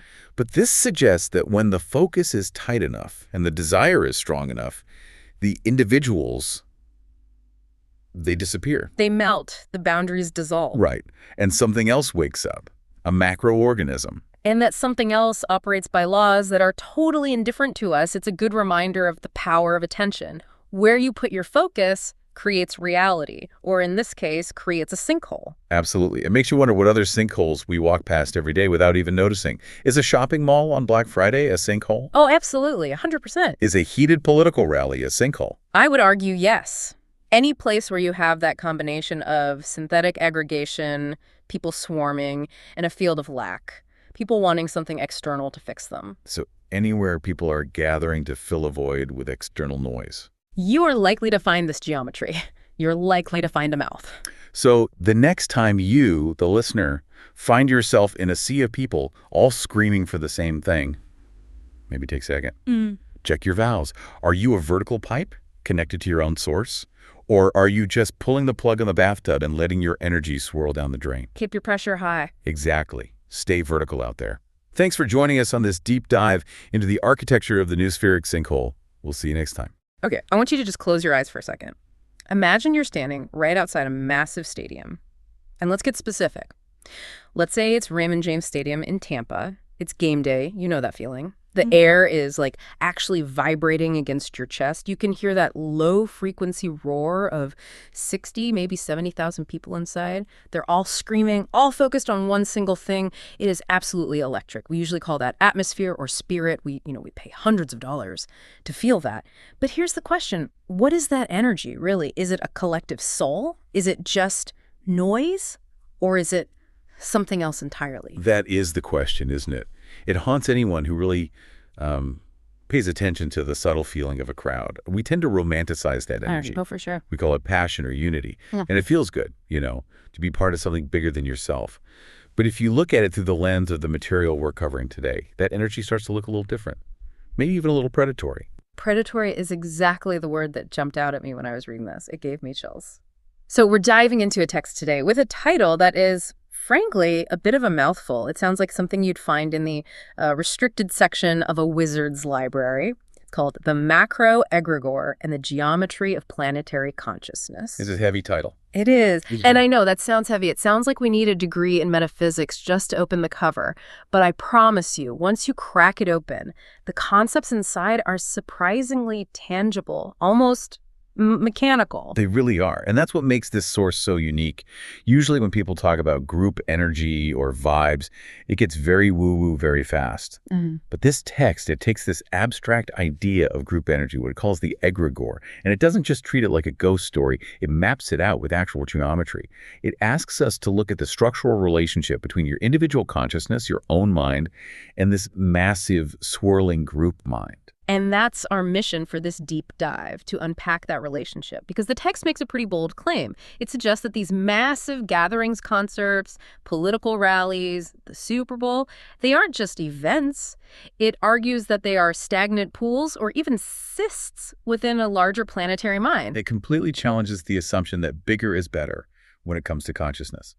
We're going to look at the mechanics of how these pools form, why they exist, and, crucially, why the text refers to them as horizontal vampires. Horizontal vampires. I love that phrasing. It's so spooky. But as we'll see, it implies a very specific kind of physics. So let's get into the landscape. To understand the cysts, we first need to understand the body they're growing on. The text starts by introducing a concept called the planetary logos. Now, for anyone listening who might hear logos and think of like a brand trademark or a graphic design, can you break down what this means in this context? Sure. It's an ancient concept, but let's make it modern. Think of the planetary logos as the global mind. Or, if you prefer biology, think of the planet itself as a giant living body. It's the total system. In a healthy state, this body has rivers of energy flowing through it. The source text uses Sanskrit terms like prana or vayu, but we can just think of them as currents. Okay, so just like my physical body has a circulatory system moving blood around to keep me alive, the planet has an energy circulatory system. Exactly. It's a dynamic, moving system. Fresh energy flows in, circulates, delivers nutrients, or in this case, consciousness, and then flows out. That movement is key. Flow represents health. Stagnation represents disease. So we have this giant body, the Earth, with rivers of energy flowing through it. That sounds nice. It sounds healthy. So where does the stadium come in? Where does the egregore fit into this healthy body? Because usually we think of a high-energy event as, a peak moment, not a sickness. And that's where the geometry gets complicated.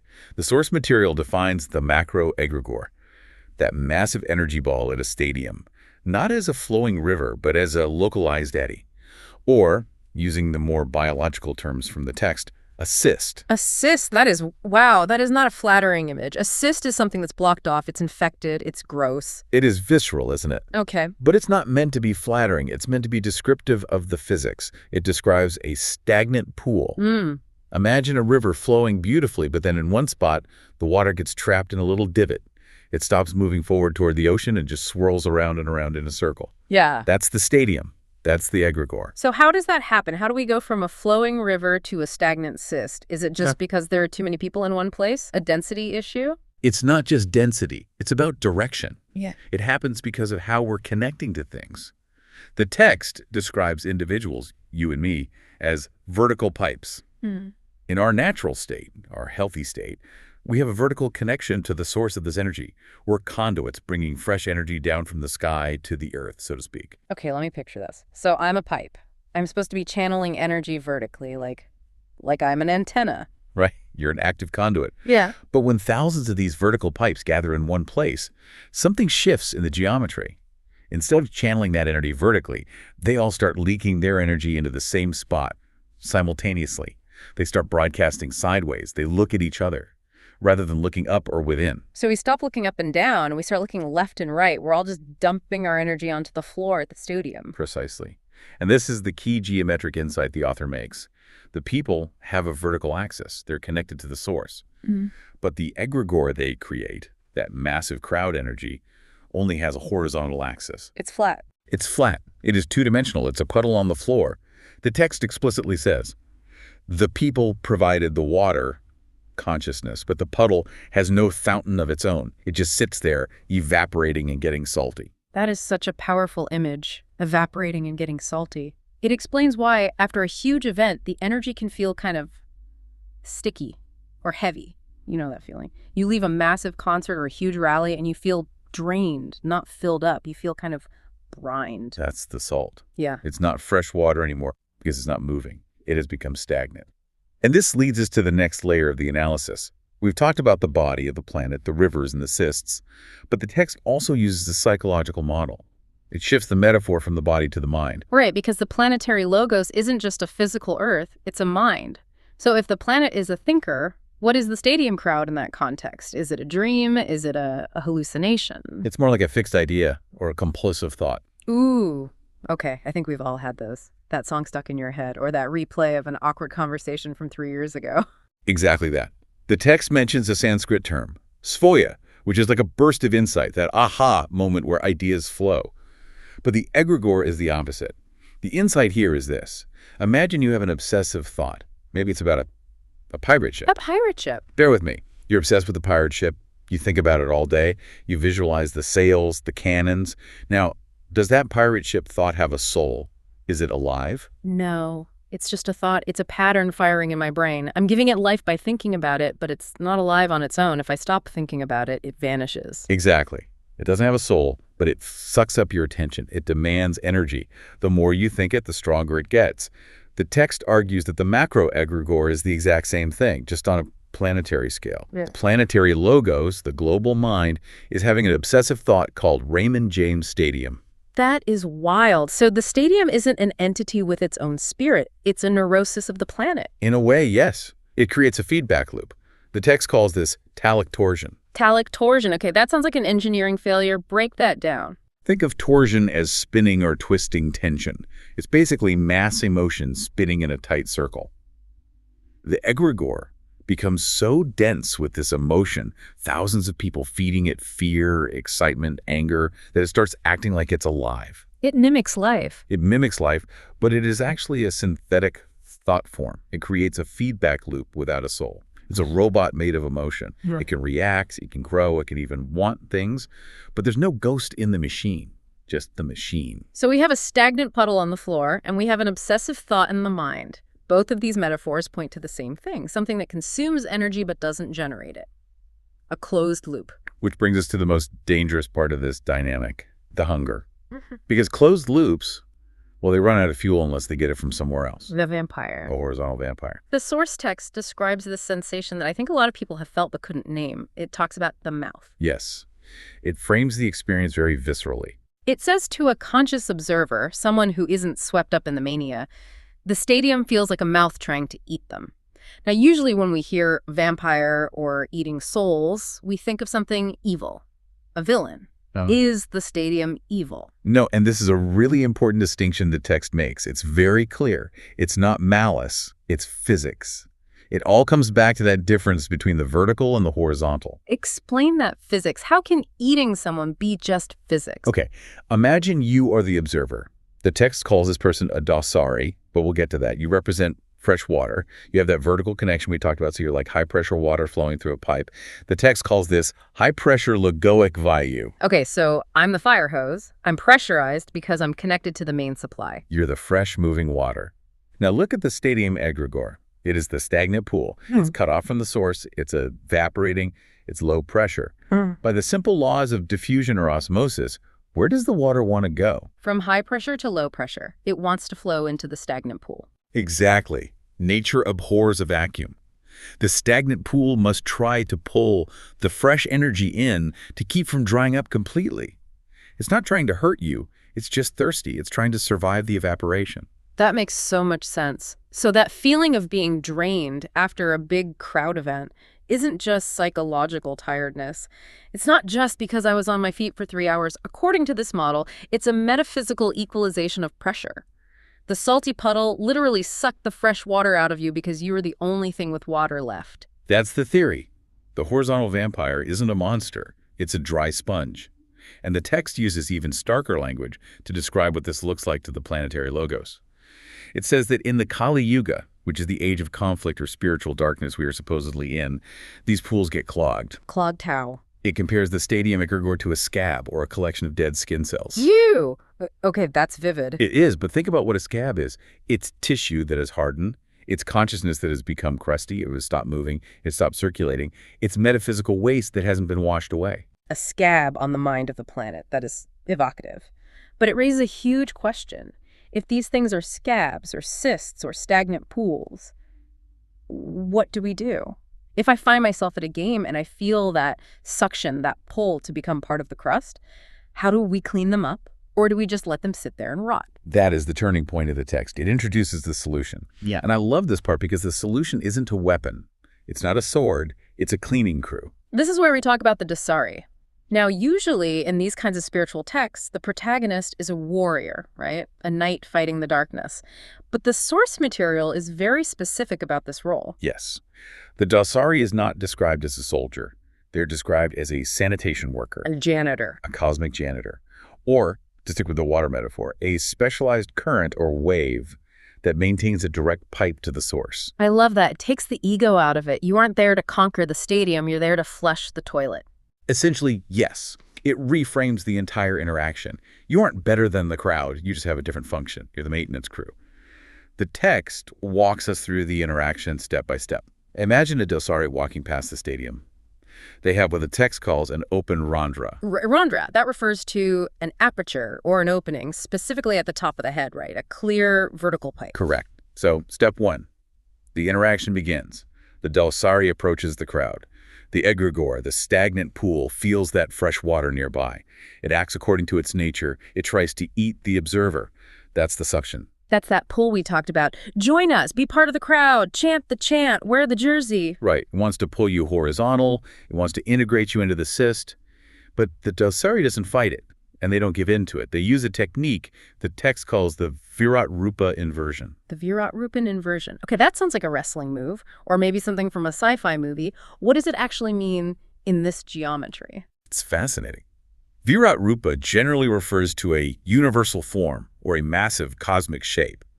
The inversion is a flip of the energy flow. Normally, the crowd sucks from you, but the Dausarī flips the switch. Instead of letting the low pressure of the crowd suck them dry, they use their vertical connection to bring down a massive amount of fresh energy from the source. They reverse the flow. They act as a cleaning brush. So rather than getting sucked dry, they overfill the pool. Exactly, they flush the pool. The text describes this as hitting the stagnant water with a burst of the azure light of the Helm. The azure light of the Helm. Okay, let's unpack that. It sounds mystical, but in the context of the plumbing metaphor, what's happening here? Think of not just as a chant, but as the sound of the ocean, the frequency of the source. The Dausarī is reintroducing the memory of the ocean to the puddle. Ah, I see. The puddle has forgotten its water. It thinks it's just a salty drying spot on the pavement. Yes, it has forgotten where it came from. The Dausarī dumps fresh oceanic energy into it. It reminds the water of its true nature. It reminds the thought that it belongs to a mind. And what does that do to the torsion, that spinning, obsessive loop? It breaks it, or at least it dilutes it. Ah. The fresh water allows the energy to start moving vertically again. It clears the blockage, heals the scab. So the goal isn't to destroy the stadium. It isn't to judge the people for having a good time or to, stand on a soapbox and preach. It's to restore circulation. Precisely. It's about sanitation, keeping the rivers of the global mind flowing so they don't turn into cysts. It's a service. It's basically metaphysical dialysis. Metaphysical dialysis, that really lands. It changes how you view your own role in a crowd. Usually you think you have two choices, join the mob and get lost in it, or run away and hide. But this suggests a third option. The third option is to be the sanitation worker, to be in the crowd, but not of it, to maintain your vertical axis so strongly that you actually help clear the air for everyone else. It's a very empowering perspective. It takes the fear out of it. You're not a victim of the vampire. You're the guy with the hose. Guy with the hose, I like that. You're the pressure valve that keeps the system from exploding or rotting. So let's zoom out and look at the big picture here. We've covered a lot of strange terminology. We have the logos, the egregore, the Dausarī, the Vayu. If we had to put this on a cheat sheet for the listener, a chain of command for planetary consciousness, what does that hierarchy look like? It's actually quite a beautiful hierarchy when you strip away the Sanskrit and look at the structure. And the top, or rather the encompassing whole, you have the planetary logos. That is the ocean, the body, the source of the water. The ocean, got it. That's the big picture. Then you have the Dausarī. That is the wave, the pipe, the active current that stays connected to the ocean and moves through the world. The fresh water, the sanitation worker. And finally, you have the macro egregore, the whirlpool, the stagnant tide pool stuck in the sand. The puddle. The puddle. And the crucial takeaway here, the thing that really ties this all together, is that the egregore is made of the logos. It isn't an alien invader. It isn't some foreign virus. It's water that has gotten stuck. It has forgotten the ocean. It traded its vertical connection for horizontal stagnation. That is the fundamental definition of the problem in this text. Verticality is life, circulation, memory. Horizontality, when isolated, is stagnation, obsession, and forgetting. It makes you wonder how many other things in our lives fit this cyst model. We've been talking about stadiums because that's the example in the text, but I'm thinking about other places where energy swirls, like Yeah. social media feeds. Oh, absolutely. I think you could apply this geometry to almost any group dynamic where the individual vertical connection is sacrificed for the horizontal groupthink. A Twitter mob, that's a digital cyst. It's a swirl of emotion with no vertical outlet. A toxic corporate culture, that's a stagnant pool. Anywhere you see that talic torsion, that feedback loop of emotion without a deeper source, you're looking at a blockage. And you're looking at a potential vampire, something that needs your energy to survive because it can't generate its own. A horizontal vampire. It will try to eat you simply because it is empty. This has been a fascinating ride through some very dense but very rewarding geometry. It definitely changes the way I'm going to feel the next time I walk past a concert or a football game. I don't think I can unsee the scab. It gives you a job to do, though. Yeah. You're not just a spectator anymore. You're checking the plumbing. Checking the plumbing of the planetary mind. I love it. It's important work. If the text is right, it might be the only thing keeping the circulation going. It really is. So here is where we leave you. We want to leave you with a thought to mull over, something to take with you into your week. Next time you find yourself in a massive crowd or even just swept up in a massive trend on the internet, take a second, stop, feel the pull, and ask yourself this question. Are you maintaining your own vertical axis, keeping that fresh water flowing? Or are you becoming just another drop of water in a horizontal salty puddle that has forgotten the ocean? Don't get stuck in the cyst. Thanks for diving deep with us. See you next time.